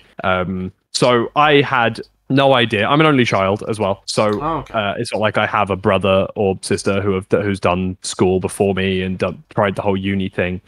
So everything I knew about university was from friends telling me. So after my GCSEs, which are the exams you take at the age of 16 in the UK, I ended up basically finding everything out through my school and was like, yo, they basically said, yeah, you're kind of clever. Do you want to try out for Oxford or Oxbridge, which is Oxford or Cambridge? And I basically said no, because I'm not a loner and I don't want to have no social life. Then I was put into a group of like-minded nerds in a class that I took. And And there was kind of a thing that was like, oh, so who in here is going to be applying for Oxbridge? Because this is what we're going to be talking about for the next couple of weeks. Teacher assumes everyone puts their hand up. Me and my friend Tom are sitting at the front of the class like, I don't know, man. I'm not really sure about it. I'd much rather, I care quite a lot about my university experience. I want to go to uni, you know. At this time I hadn't met my girlfriend. It was like, yeah, like, you know, I think it would be cool to be able to spend a lot of time doing other things. You know, I'm not just a set of grades. I like to play football. I'm a really big, you know, I like to watch football all the time. You know, I like video games. I like that sort of stuff. It's like, I'd like to be able to be a part of more than just the name of Oxford. I look around at everyone else in the class. Me and Tom are sitting at the very front of the class, away from the teacher. So we have to look back and turn around at the whole rest of the classroom. And literally everybody else in the class, all 25 people, have their hands up. I'm like, oh shit, right, okay, so everyone's applying apart from us two. Turns out I get lectured for a little while. They say, you know, we'd recommend it, and I was like, well, yeah, I guess. I mean, I kind of make my own destiny. If I care enough about uni, then I'll do everything that I can around it as well. Like, and that's something that in my head, because I'd never experienced Oxford before, I'd never experienced any uni before. In my mind, Oxford was really scary place. You only do work. You don't have any play. You don't have any fun. You don't have anything. The nightlife there isn't as good as some other towns and cities in the UK. You know, you think of like Sheffield and Bristol and, you know, some of those like much more lively locations. But it definitely wasn't bad. There was, you know, I was able to participate in football teams. I was able to play at Premier League stadiums because of my university. I ended up playing at Selhurst Park twice, which was amazing. Really, really fun experience. You know, we ended up doing a pretty deep cup run in the uni. In the uni cup, we ended up going to the final, playing at Oxford City Football Club, which was amazing. Really, really fun. Being able to be in the home dressing room, that sort of stuff, really put things into perspective. And, you know, that sort of stuff I obviously never would have got if I went to Southampton or something like that. But the point that I was trying to make was just, I had never, ever experienced anything to do with university before. And this was maybe 6 to 9 months before I had to apply to these places. I didn't have any family members who had been. I didn't have any brothers or sisters who had been. I didn't have any friends who had been. So I was basically researching everything for myself for the first time. And Oxford was difficult. It really fucking was difficult to get into. But I didn't care that much. It was just like a thing of, well, if I'm clever enough, I get in. If I'm a bit lucky, I get in. If, you know, if the interviews go well, I get in. If the admissions tests go well, I get in. It's like, if it happens, it happens. If it doesn't, it doesn't. And so I applied for Southampton, Bristol, Warwick, Imperial College London, and Oxford. I ended up getting an offer back from all 5 places, which was amazing. I had to take an interview at Imperial and at Oxford, and both of them ended up eventually accepting me, which was amazing. I sat my A-levels and Oxford was my first choice. I ended up getting 4 A stars at A-level and went to Oxford and have now graduated. You told me this 6 years ago, that I would be sitting here having graduated Oxford at this point. I wouldn't have even assumed that I was going to be going to Oxford. I didn't even know if I was going to go to uni at all, because I'd never got this far. Doing GCSEs and doing school and stuff, that was all forced. You had to be in school until you were 18. Until you're 16, or you have to be in education until you're 18. And it's like, you know, I had no plans. I had no expectations. Hell, I chose Oxford over Cambridge because I thought I was being really clever and being like, okay, well, Cambridge is where everyone goes to do maths and science. So maybe if I go to Oxford to do maths and science, maybe it'll be less competitive, which obviously doesn't fucking work. Like, hello? Are you dumb in the head? It ended up being more competitive. It was like 1 in every 14.5 students got accepted versus 1 in every 13.5 or something. And it's like, well, yeah, like I had no experience of this. I had no backing. I had no like family to fall back on that were, you know, really knowledgeable in the topic or anything. But I just kind of made it work. There was nothing particularly that I did that was like a really big cheat code. It was just like I happened to stumble across Oxford and it was like, oh, okay. Like I did an open day I went around and like looked at some of the different colleges, and I ended up not even looking at the one that I went to. Like I turned up on the first day of my uni, and it was like the first time I'd ever seen the college. So all of the stuff to me was basically brand new. I was thrown in at the deep end. So now I'm out on the other side. I can comfortably say it was an experience. Some things I'll never forget that were absolutely amazing.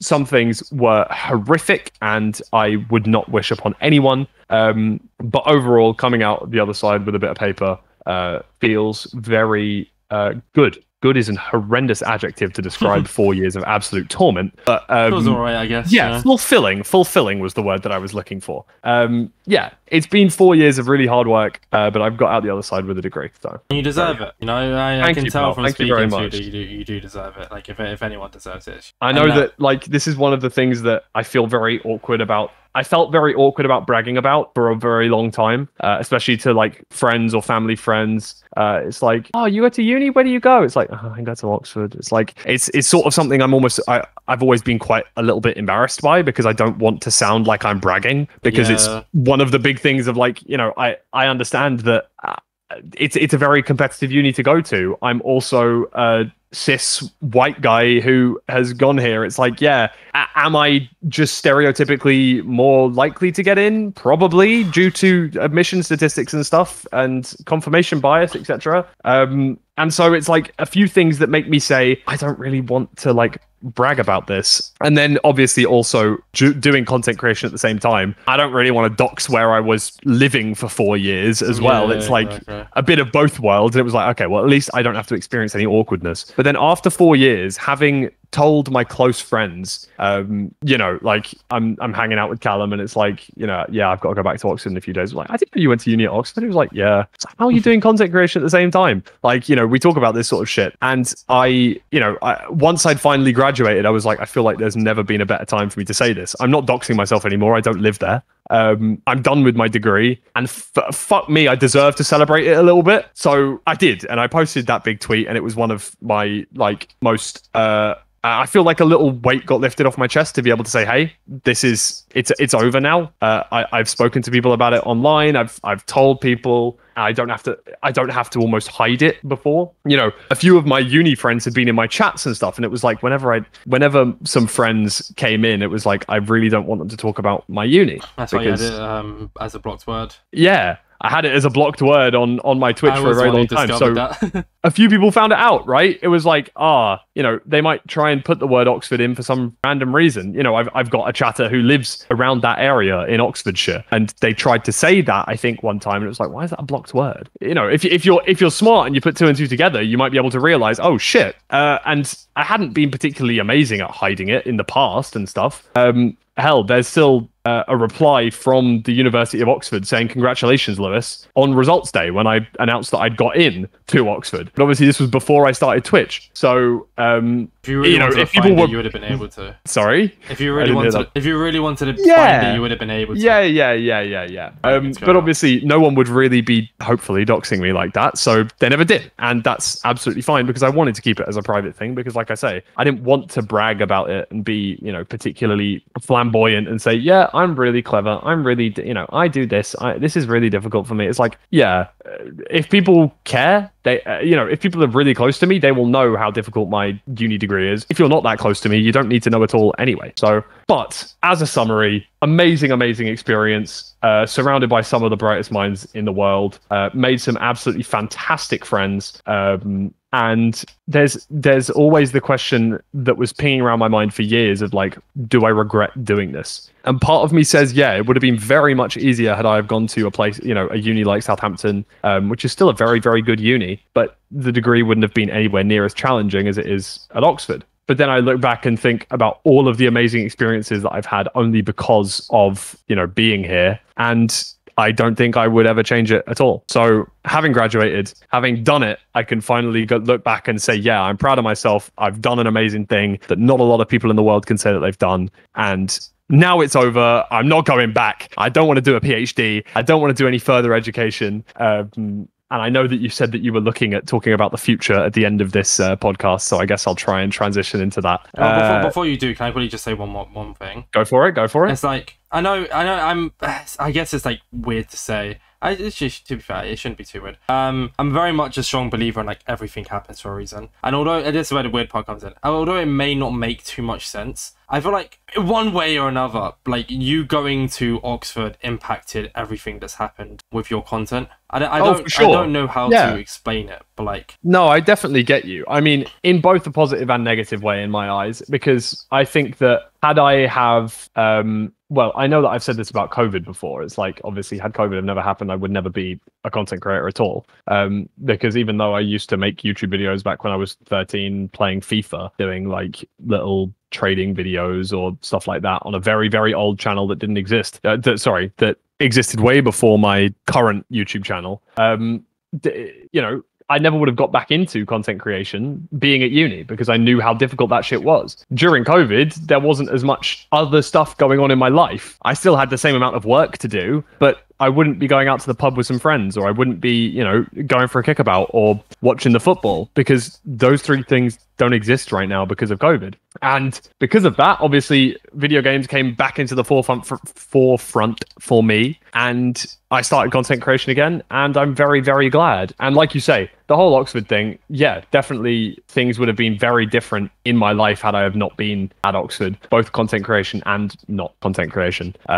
So at the end of the day, I'm in a pretty happy situation at the moment. I've got a lot of good friends. I've got an awesome community. I have a great family. I have a fucking degree from Oxford. So at the end of the day, I'm a very happy man. And I can comfortably say that all of the decisions leading up to this point, I am very pleased with. So yeah, sorry, a little bit of a roundabout way of agreeing with what you said. No, it's fine. It's completely fine. And then I'll let you transition into the future thing then, because you're ready to do that. Oh, yeah. Well, yeah, I've now graduated. It's August, meaning that obviously a lot of other stuff is still happening. It's the summer for a lot of people. I've obviously still got some friends who are at uni, both being that their first course and their second course. I've got a lot of friends who have gone back to do doctorates, PhDs, master's courses, things like that. So for them, this is like a big summer that maybe they'll last for a little while.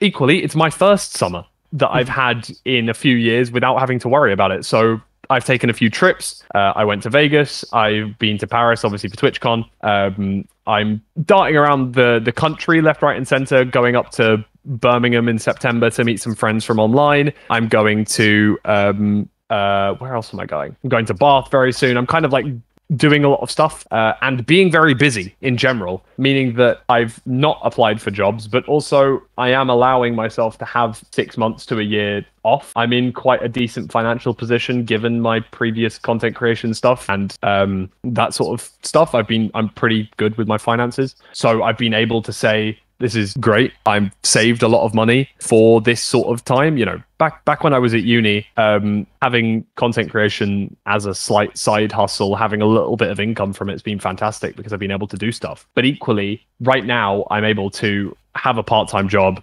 and do content creation effectively full-time. And I'm never going to have this opportunity again. So I'm basically giving it a go for a while, seeing where it gets me, seeing how it goes. Right now, it doesn't feel like I'm doing it full time because like 50% of days, it feels like I'm not creating any content. Like today, almost, for example. Yeah. I wake up at midday. I script, film a TikTok. I need to now go and record the voiceover and do the editing for that. I also need to record a video for a friend because they are doing a YouTube video. I was going to stream tonight, but I am instead speaking to you at 11 p.m. at night, and I'm very grateful for that. Of course, you said that it could be as long or as short as I wanted it to be, and I chose for it to be as long as you would like. I'm grateful for. Hey, I'm the one that's still fucking talking, so I could have stopped this an hour ago, but I'm still here. You know what I mean? You're choosing. So that's always a good thing as well, like, because you're the one who's actively making this longer, which makes me feel better. So I'm like, it's not me. I'm not holding you here. You're choosing. You're not holding me hostage. Don't worry. I'm just rambling away. But yeah, so at the moment, it doesn't really feel like I'm doing content full time.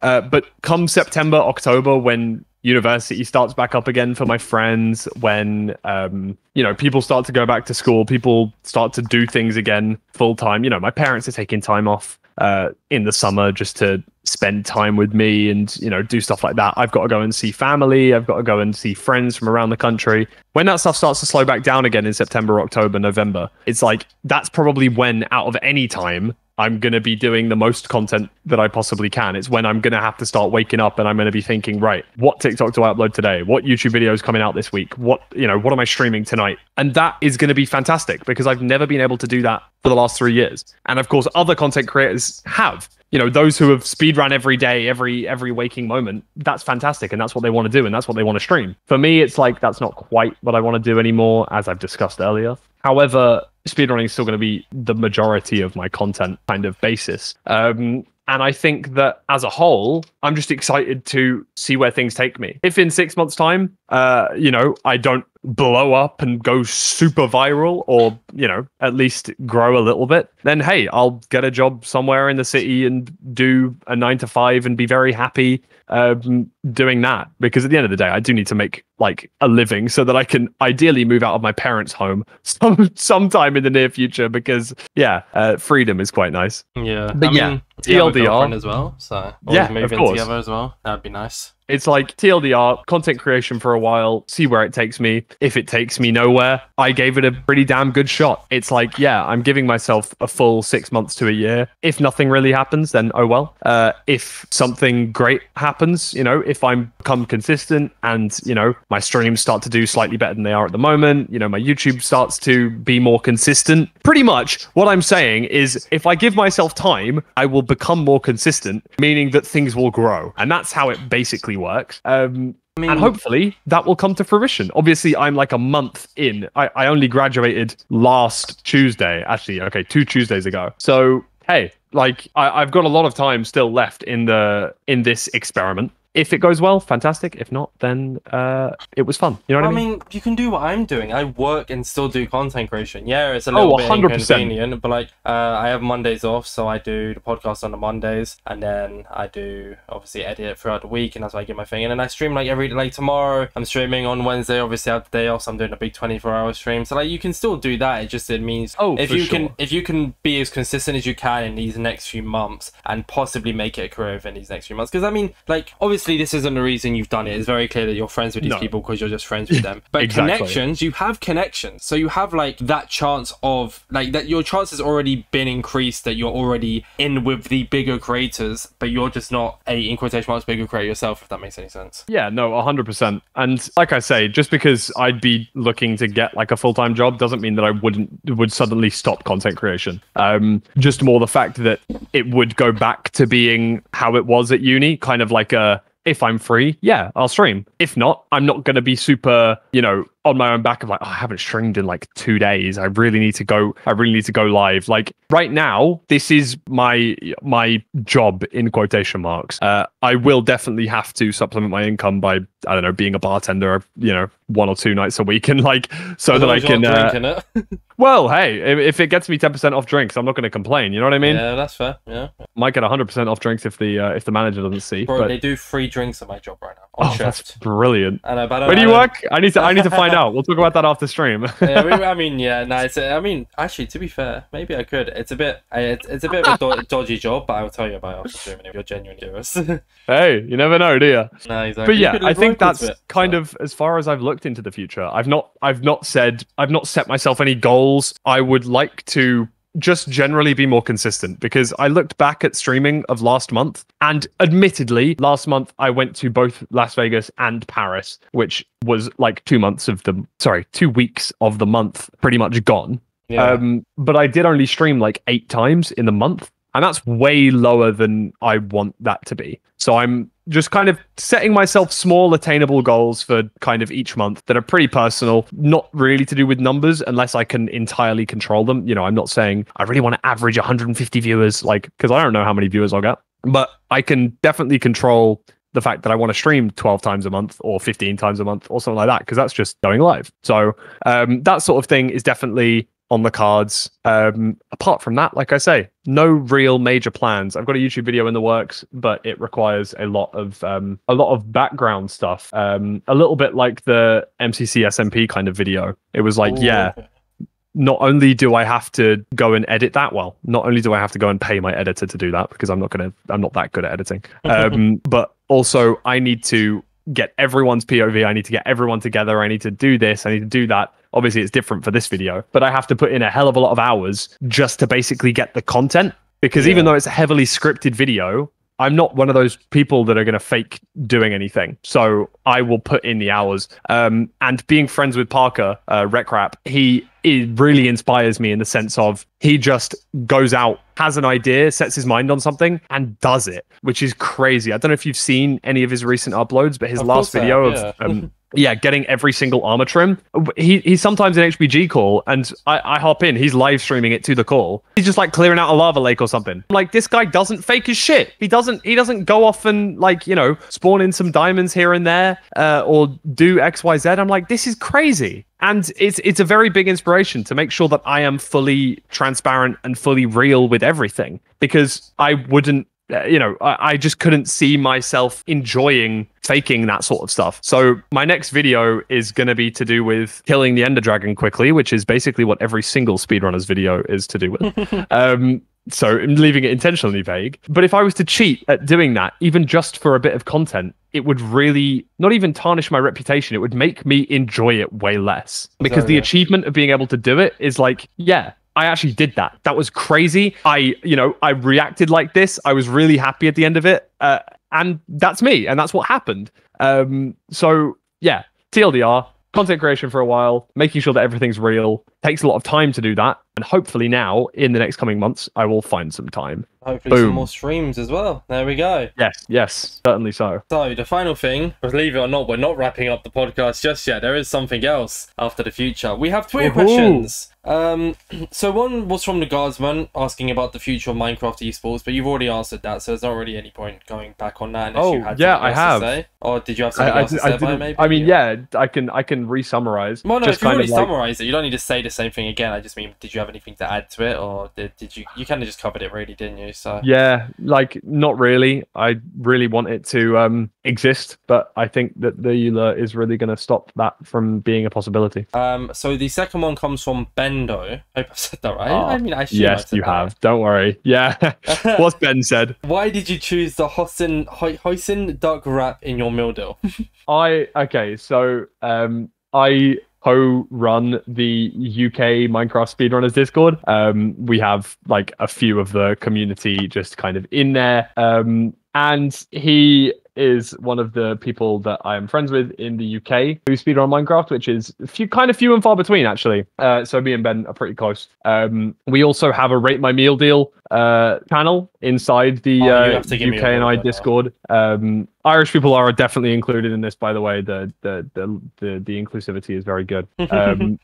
And he's just bullying me because it's entirely true. It's entirely untrue. My last 3 meal deals have been an entire bottle of Moe and Chandon, which is just a champagne from when the day that I graduated, which I feel was just a bit of a silly little goofy one. The one before that was an entire bottle of Absolute vodka because I just finished my project. These are your meal deals, huh? Yeah, these are meal deals. Just an entire bottle of vodka. But the meal deal, okay, so that's the main meal. Then the side is the Pepsi Max, and the snack is the 20 plastic cups that are also in the basket. This isn't a... Oh, I thought you meant meal deal as in like actual meal deal. This is. I know. The meal deal above was a chicken triple, a whispered duo, and a naked strawberry and banana smoothie, which is very good. I think it's a very good meal deal. He just doesn't like hoisin duck, and it's a very good main in the meal deal. God damn it, it's really tasty. It's really nice. And just because he can't handle spicy cuisine and like interesting food doesn't mean that I should be. Bendo, I'm so sorry. Don't worry. I could ask him the same thing as to why he gets plain on his Nando's chicken. So I want to side with Bendo. Kinda awkward. Wait, what? Yeah, because so basically, obviously where I work, the only place near me is like a Sainsbury's. So I go to Sainsbury's for a meal deal, and my meal deal is either like a chocolate bar, like Whisper or something, depending. Yep. A bottle of Coke or a Red Bull. I said this on the Pickles podcast. A bottle of Coke or a Red Bull, and then a Southern Fried Chicken wrap. But yeah, Southern Fried Chicken wrap from Sainsbury's goes hard. Yeah, well, 100%. Yeah, you wouldn't get the hoisin duck from Sainsbury's because it's got too much mayo in it. Yeah, and that's what you get it from Tesco. Oh, see, I got the hoisin duck from Sainsbury's, and it was dog shit. It was not good. No, I had it before as well, and that's why I go for the Southern Fried Chicken at Sainsbury's as well. Like, okay, yeah, I agree with you Tesco, there. I agree with you on that one. Actually, I'm a fan of the BLT from Sainsbury's. Anyone from not in the UK, by the way, just like tune back in 30 seconds time. We're talking about meal deals. It's basically where you get like you get a sandwich, a snack, and a drink for like cheaper than you'd buy all three of them separately. Pretty much. That's easy. You've summarized that really well. Yeah, I know. Thank you. Because one of my first question on the It's Equals Pickles podcast was literally, what's your go-to meal deal? And it's the only person I've ever asked because they were British, and I just didn't think to ask you. And to be fair, we've been recording for what, like 2 hours 20 minutes now. So I think if I asked about your meal deal, it would have stretched out quite a bit, which it has by the third question. Yeah, fair enough. And the last one comes from Captain AJX. And it is, who is your favourite Fulham player? Oh, that's a very tough question, given the fact that we are starting the season in exactly a week, and I still don't really know who is... But you can do all time. It doesn't have to be current. It can just be anything. All time? Well, I mean, my all-time favourite Fulham player... I think I know. Oh my god, I don't know who to say. Oh no, because the name I'm thinking actually wouldn't be your one, because they went to Manchester United. Berbatov. What? Edwin van der Sar? Oh, right. Oh, okay. But no, yeah, van der Sar came from United, I think. Yeah, Mitrovic. I think that one of the, it's going to be one of, 6 players. And I can just quickly rattle them all off. Mitrovic has been the best player at our football club for the last 4.5 years. He's been amazing. We've kept him through troubles, and he's obviously broken multiple records. Kept us in the Premier League last season, and now wants to leave to Saudi Arabia. He hasn't left, which I think speaks volumes. And I have everything crossed that he stays and gives it his all, because he's probably been my favorite player. However, right now, I don't know if if he's going to leave. I don't want him to be my favorite player. Tom Kearney is the current Fulham captain, but was rumoured to be moving to potentially Leicester in this transfer window.